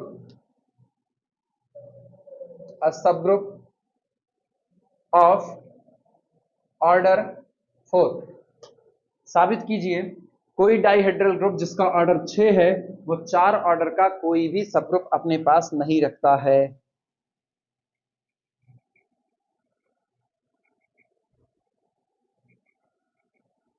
theory apply कर दो।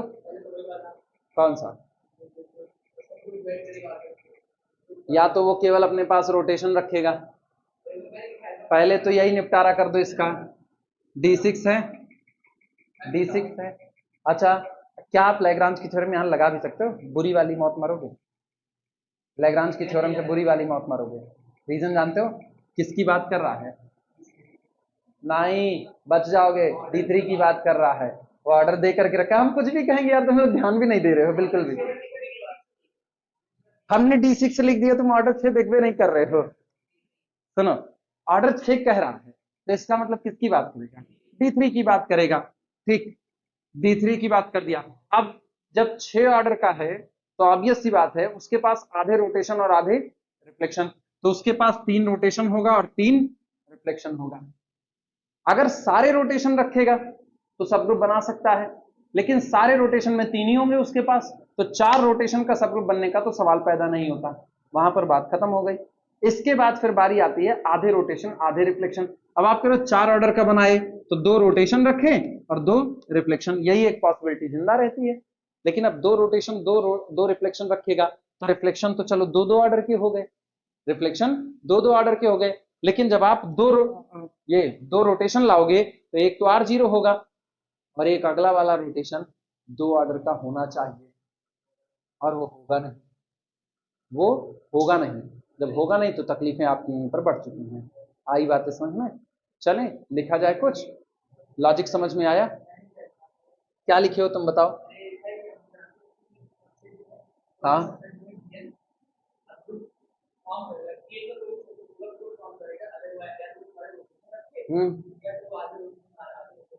हाँ जी, फिर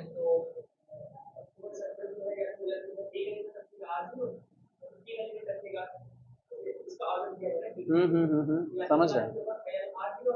हम्म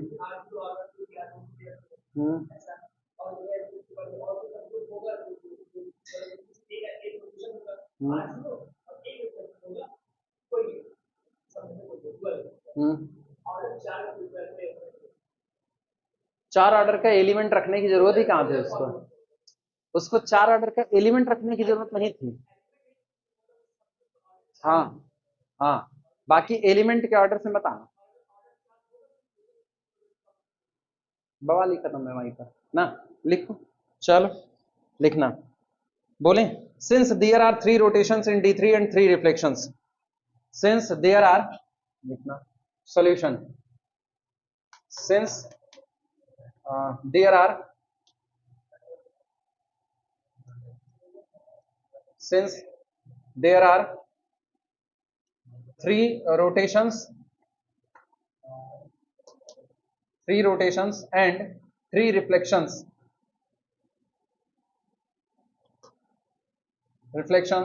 in D3, चूंकि D3 में 3 रोटेशन और 3 रिफ्लेक्शंस होते हैं, ठीक।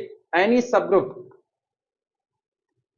सबग्रुप इस बेसिस पे हम कह सकते हैं any subgroup capital H containing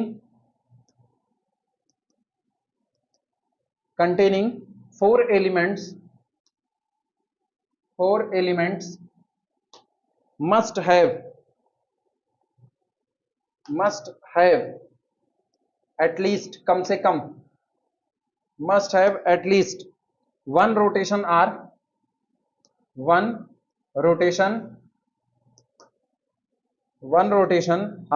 and at least one reflection F and at least one reflection F। क्यों लिखा इस बात को?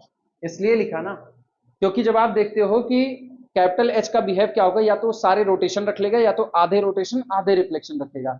सारे रोटेशन रख नहीं सकता क्योंकि 3 ही रोटेशन आपके पास हैं, ठीक। तो इसका मतलब है उसको आधा रोटेशन आधा रिफ्लेक्शन रखना पड़ेगा। अब आधा रोटेशन का मतलब कम से कम एक रोटेशन तो रखेगा भाई। 4 में से 2 रोटेशन 2 रिफ्लेक्शन होंगे, तो 2 रोटेशन के बारे में हम कह देते हैं एटलीस्ट 1, यानी अधिक से अधिक 2 रख ले, इससे ऊपर तो जाएगा नहीं। और सारे रिफ्लेक्शन में हम लोग एटलीस्ट 1 रिफ्लेक्शन, तो एक रोटेशन एक रिफ्लेक्शन। और मुझको पता है ये आपस में कम्यूट कर भी सकते हैं नहीं भी कर सकते, दोनों बातें हैं। अरे अगर आप रोटेशन की जगह R0 उठा रहे हो तो कम्यूट करेगा, और अगर आप R0 के अलावा उठा रहे हो तो कम्यूट नहीं करेगा। लिखना इस बात को लाइन चेंज करके, बट लेकिन देन ऐसे केसेस में, but then subgroup generated by RF। अब तुमने अभी कहा एक रोटेशन रखे और एक रिफ्लेक्शन रखे, अब खुद अपने दिमाग से बताओ, एक रोटेशन एक रिफ्लेक्शन अगर रखे और ये आइडेंटिटी के अलावा हो तो पीछे तुमने न्यूमेरिकल लगाया हुआ है, जहां वो बार बार D3 बन जा रहा था। नहीं लगाया भैया मेरे, ये रोटेशन आइडेंटिटी के अलावा आपने उठाया। अगर आपने आइडेंटिटी किया, क्योंकि 2 रोटेशन तो रखेगा ना, तो एक रोटेशन आइडेंटिटी हो गया, छोड़ दो उसको। अगला रोटेशन का ऑर्डर कितना होगा? 3 होगा, तो ये तुरंत 3 एलिमेंट प्रोड्यूस कर देगा, R0 R ये और एक और, हो गया कि नहीं? और एक ये चौथा F है, लेकिन F बेचारा कम्यूट तो करता नहीं, एक रिफ्लेक्शन ये पैदा कर देगा। तो 4 तो बन रहे थे लेकिन तुरंत कितने हो गए, 4 से ज्यादा हो गए। नहीं समझ पा रहे हो। आर आपने रखा, एफ आपने रखा। अब अगर ये आर कौन है, R does not equal to R zero, sorry does not equal to R zero, तो तय बात है order of R is equal to कितना होगा, 3। और क्लोजर प्रॉपर्टी से 3 लोगों को प्रोड्यूस करेगा, एक आर जीरो को, एक आप कहो आर वन को, एक आप कहो आर टू, 3 रोटेशन प्रोड्यूस किया। एक रिफ्लेक्शन आप एफ रख रहे हो, तो उस रिफ्लेक्शन की वजह से ये एफ हो गया। अब कितने हो गए इसमें, 4 हो गए। अब 4 पर इसको रुक जाना चाहिए, लेकिन हमको पता है इसके सेंटर में सिर्फ आर जीरो है, मतलब आर वन एफ कम्यूट नहीं करता, तो आर वन एफ फिर से नया पैदा हुआ, वो एक और रिफ्लेक्शन हुआ। अंतर आ गया कि नहीं, तुरंत बढ़ गया। और वैसे भी हटाओ सब कुछ, 3 रोटेशन रखा ना, अब मजबूरी है 3 रिफ्लेक्शन लाने की, या तो सिर्फ रोटेशन और या तो रोटेशन विद रिफ्लेक्शन। तो 3 ये 3 वो पूरा पूरा D3 बन गया कि नहीं बन गया, तो 4 ऑर्डर पे रुकोगे नहीं कभी भी। सहमत हो बच्चे इससे, सारे लोग इससे सहमत, लिखा जाए अब, लिखना। Then R F is equal to D3, R F is equal to D3, ठीक, is the subset of our subgroup F, which means, जिसका मतलब यह है कि which means H is nothing, H is equal to D3, but लेकिन आपको दिया गया है या दिया नहीं गया, बट देन ऐसे केसेस में ऑर्डर ऑफ H कितना हो जाएगा, 6, जो कि 4 नहीं हो सकता है, इसलिए D3 के पास 4 ऑर्डर का कोई सबग्रुप नहीं आ सकता। लास्ट लाइन भाई गोच देना।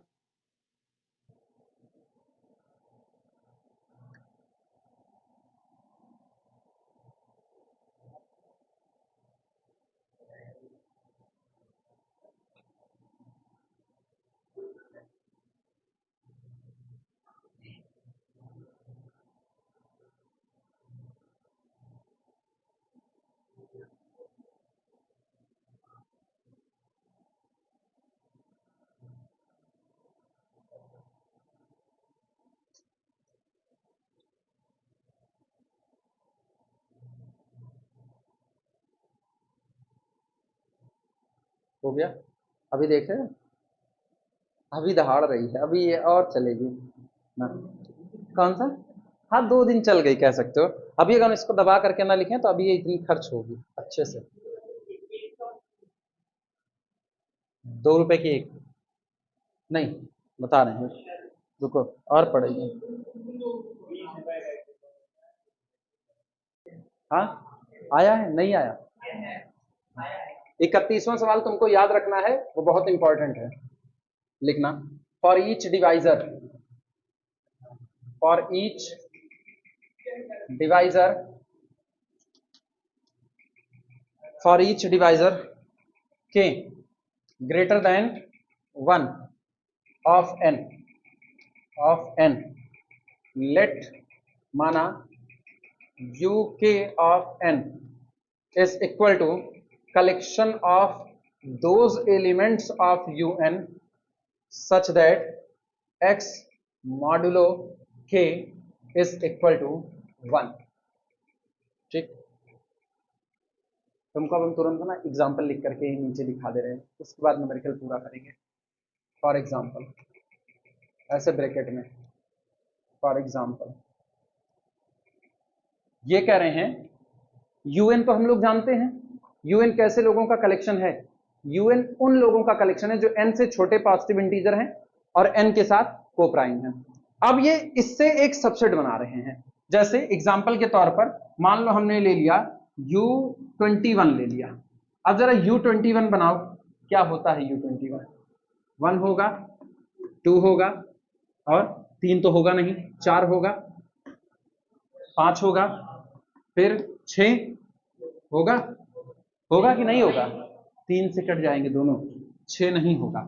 इसके बाद 8 होगा, फिर 9 नहीं होगा, 10 होगा, 11 होगा, फिर 13, इसके बाद 12 नहीं होगा, 3 से कटेगा, फिर 14 होगा, नहीं होगा, 7 दूनी 14, 7 त्रिक 21 नहीं होगा, 15, 3 5 15 नहीं होगा,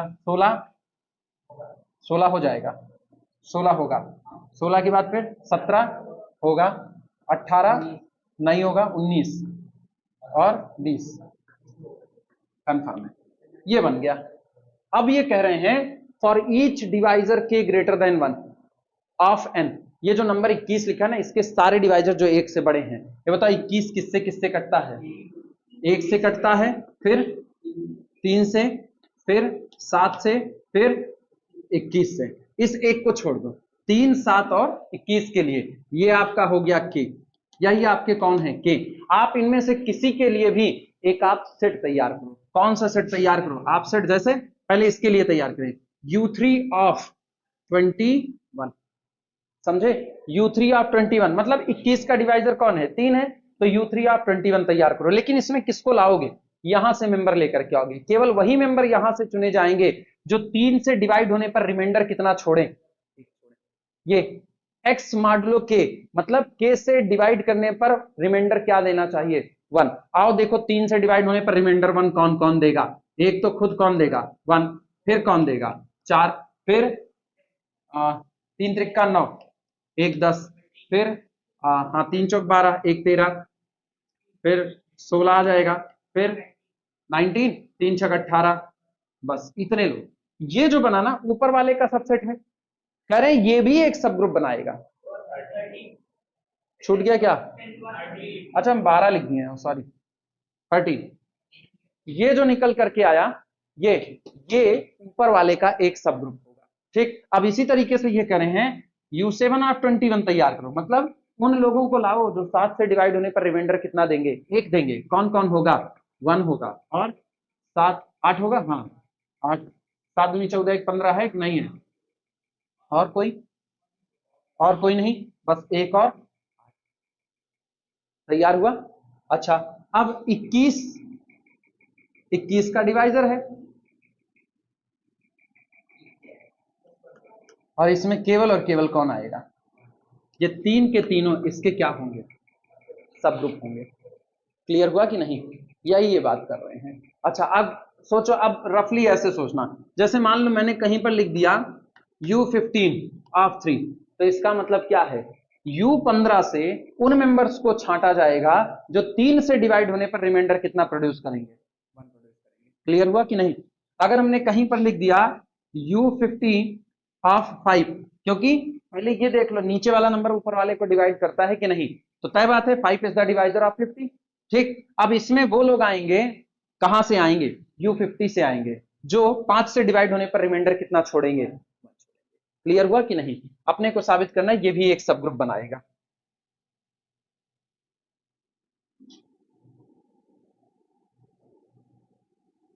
एक छोटा सा एग्जांपल यहीं पर लिख दे रहे हैं जिससे बात के लिए याद रहे। फॉर एग्जांपल भाई U321 लिख देते हैं। U321 इज इक्वल टू, 1 था, 4 था, 10 था, 1 4 10 13 16 19, यही आया था ना? यही था। ठीक, 11 भी था, 10 होगा भैया, 10 और 21 का GCD 1 है ना। एंड अगर हम यही लिखें U7 ऑफ 21, U7 ऑफ 21, तो ये कितना आया था? खाली 1 और 8 आया था, 1 और 8।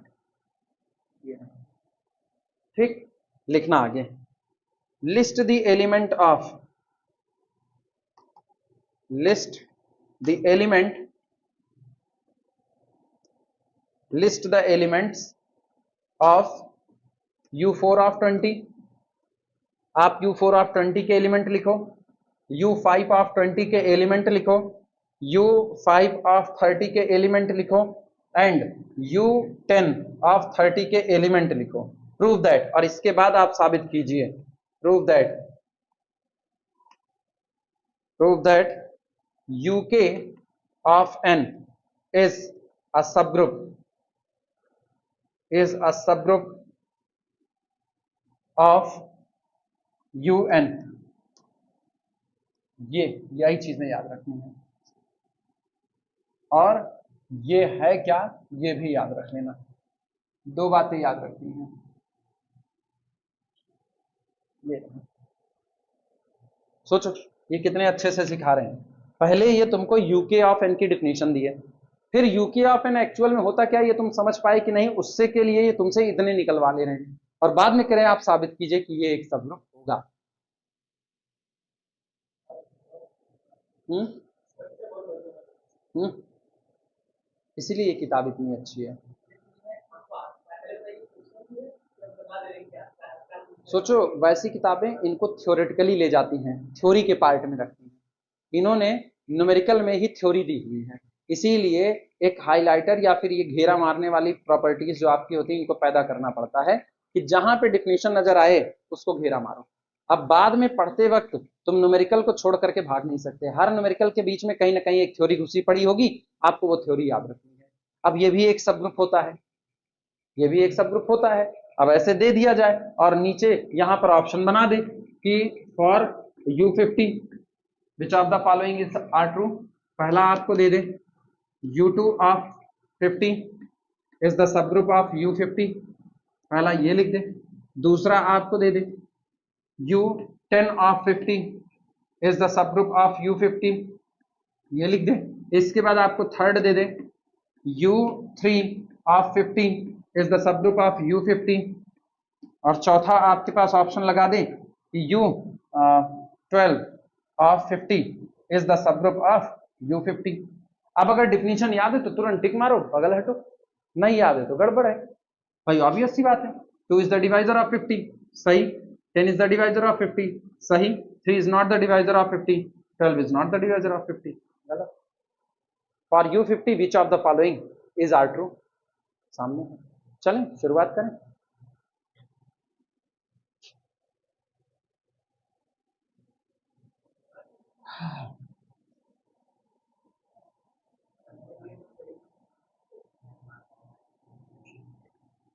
चलो शुरुआत करो सॉल्यूशन की।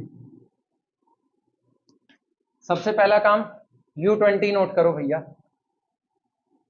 U20 इज इक्वल टू कौन कौन आएगा, 1 आएगा, 3 आएगा, 7 आएगा, 9 आएगा, 11 आएगा, 13 आएगा, 15 15 आएगा। 15 और 20 का जीसीडी कहाँ होगा, 17 रहेगा। 17 के बाद 19, बस काम खत्म। अब आप क्या तैयार करो, U4, this implies that U4 of 20। सुनो, ऊपर वाले में बारी बारी 4 से डिवाइड करते रहो, जिन पे रिमाइंडर 1 बचे उसी को खींच लो नीचे। एक यहाँ कुछ नहीं, 4 1 के 4, 4 दूनी 8, नहीं कोई मतलब नहीं, 4 दूनी 8, 1 9, 9 खींच लो, 4 के 12 1 13, 4 चौक 16 1 17, बस और कुछ नहीं आएगा। U4 ऑफ 20 आ गया, ठीक। ये आपका पहला हुआ, अब नहीं लिखेंगे उसको, आखिरकार वो गिर गया, उसने कहा जान छोड़ो, लगा दें, लग जाएगा उससे, रुको। Challenge accepted. अगला, हाँ हाँ, U सबसे पहले U30 बनाओ। अब U30 में चल भैया भरवन चालू करो। क्या, अच्छा U520 भी मांगा है यार, बड़े कमीने। And U5 of 20 is equal to, चलो 5 से डिवाइड करें, पहले तो 1 ही रहेगा और 11 रहेगा, 5 दूनी 10, बस। और कुछ मांगा है U520, अब U30 मांगेगा। U30 चलो बोलो, 1 आया, 7 आएगा, 11 13 17 19 23 29, और क्या क्या मांग रहे हैं, U5 और U10, तो this implies that U5 of 30। चलो 5 से डिवाइड लगाओ, रिमाइंडर 1 चाहिए, तो 1 हो जाएगा, और 5 दूनी 10 1 11, फिर 5 के 15 1 16, ना, और कुछ नहीं, काम खत्म। U10 ऑफ 30, U10 ऑफ 30 केवल और केवल कितना, 1 और 11, अरे वाह ये तो दोनों बराबर हो गए, U5 30 U10 30 बराबर हो गए। नोट करो।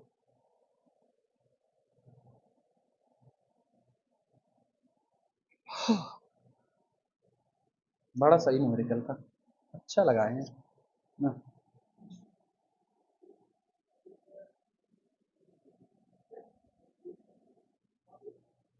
चलो, सब ग्रुप कैसे दिखाओगे?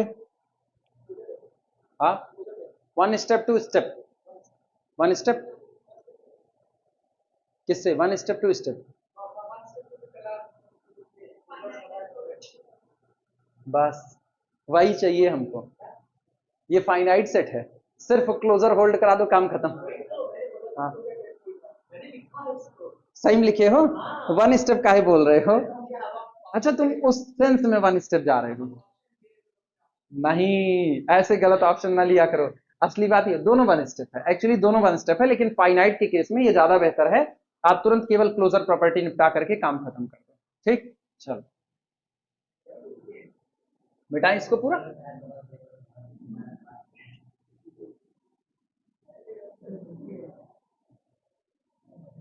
लिखना। हेडिंग डाल डाल दो। U k is the subgroup of, U k of n is subgroup of U n. लिखना, since U k of n is finite.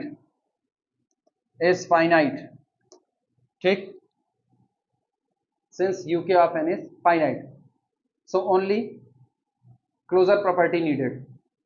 सही है गलत? या यूएन को फाइनाइट कहें? सोचो ज्यादा सही क्या होगा, यूएन ग्रुप को फाइनाइट कहें या सेट को फाइनाइट कहें? ग्रुप को फाइनाइट कहें। सेट के फाइनाइट होने से हमारा कोई लेना देना नहीं है। तो हाँ, since UN is finite, so only closure property needed for uk of n, so only closure property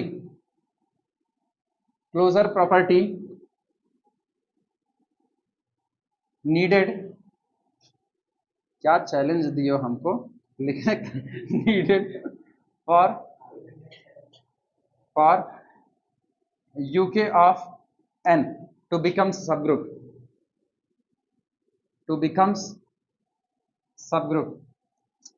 हम चैलेंज इसलिए एक्सेप्ट किए ना, हम 90 के दशक का बचपन जिए महाराज। जब पेंसिल एकदम छोटी हो जाती थी तो जो स्केच होती थी उसकी कैप निकाल के पीछे ठूस करके तब लिखा जाता था। कौन सा? तो इसीलिए तो हम कहें चैलेंज एक्सेप्ट किए। जितनी बार उतनी बार, और उसमें भी अगर फेल हो गए, मान लो नहीं लग रहा है, कोई दिक्कत नहीं है, तो डंडी लेकर के आते थे, रबड़ उसमें लगा करके बांध देते थे बाकायदा, तब लिखते थे हम। चैलेंज एक्सेप्ट होता था। चलो दिखाओ क्लोजर के लिए। ये एक तो पक्की बात है, वो नॉन इम्पटी रहेगा। पहले तो ये clearly U K of N does not equal to pi as one belong to U K of N. Always ये तय बात है, वो नॉन इम्पटी रहेगा। एज वन तो इसमें बिलोंग करेगा ही करेगा। ठीक, now let A comma B belong to the UK of N. अच्छा, अगर ऐसा हुआ तो सोचो घटना क्या घटित होगी? घटना ये घटित होगी कि this implies that A congruent one modulo के। सही लिखा या गलत लिखा? क्योंकि ए में के से डिवाइड करने पर रिमाइंडर वन आएगा, और बी कॉन्ग्रुएंट वन मॉडुलो के। और इसका मतलब क्या हुआ? This implies that a b congruent one modulo k. हो गया क्लोज कि नहीं हो गया? This implies that a b belong to the UK of n. A b belong to the UK of n. ठीक, hence U k of n is a सब group.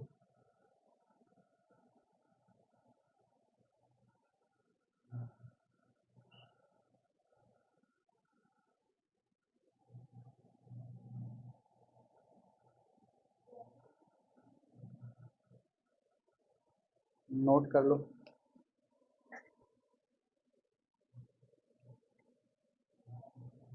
कितने तक भेजे थे तुम लोगों को? कितना, इतने तक ही भेजे थे तुम लोगों को?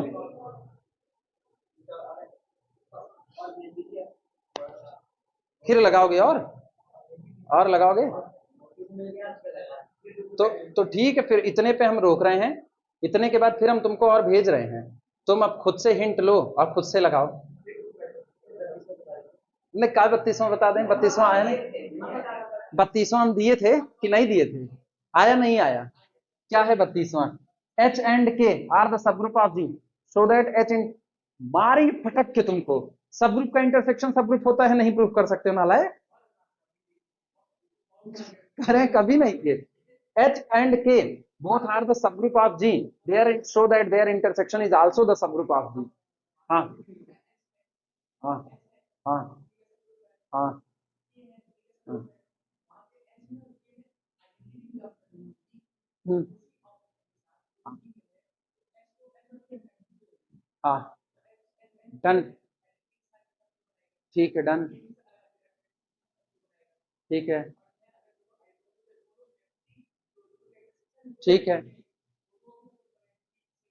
अरे नहीं, नहीं नहीं नहीं, गड़बड़ा गए, गड़बड़ा गए ना।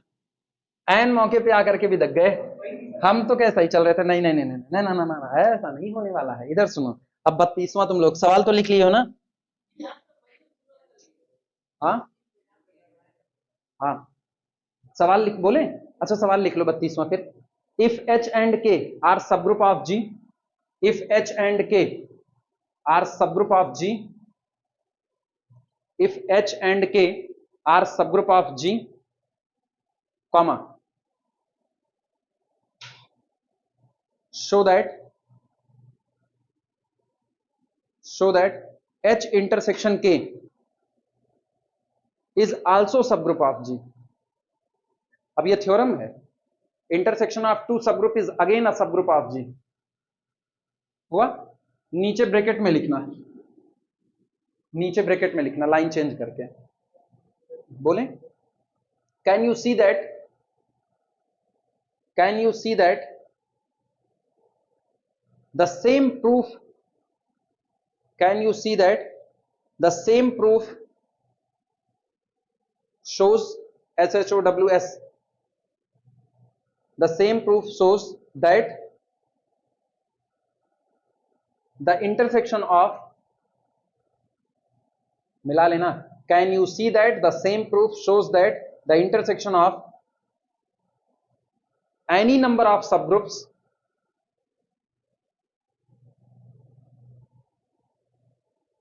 any number of subgroups of capital G, comma, finite or infinite, comma, finite or infinite, comma, is again a subgroup of G, question mark.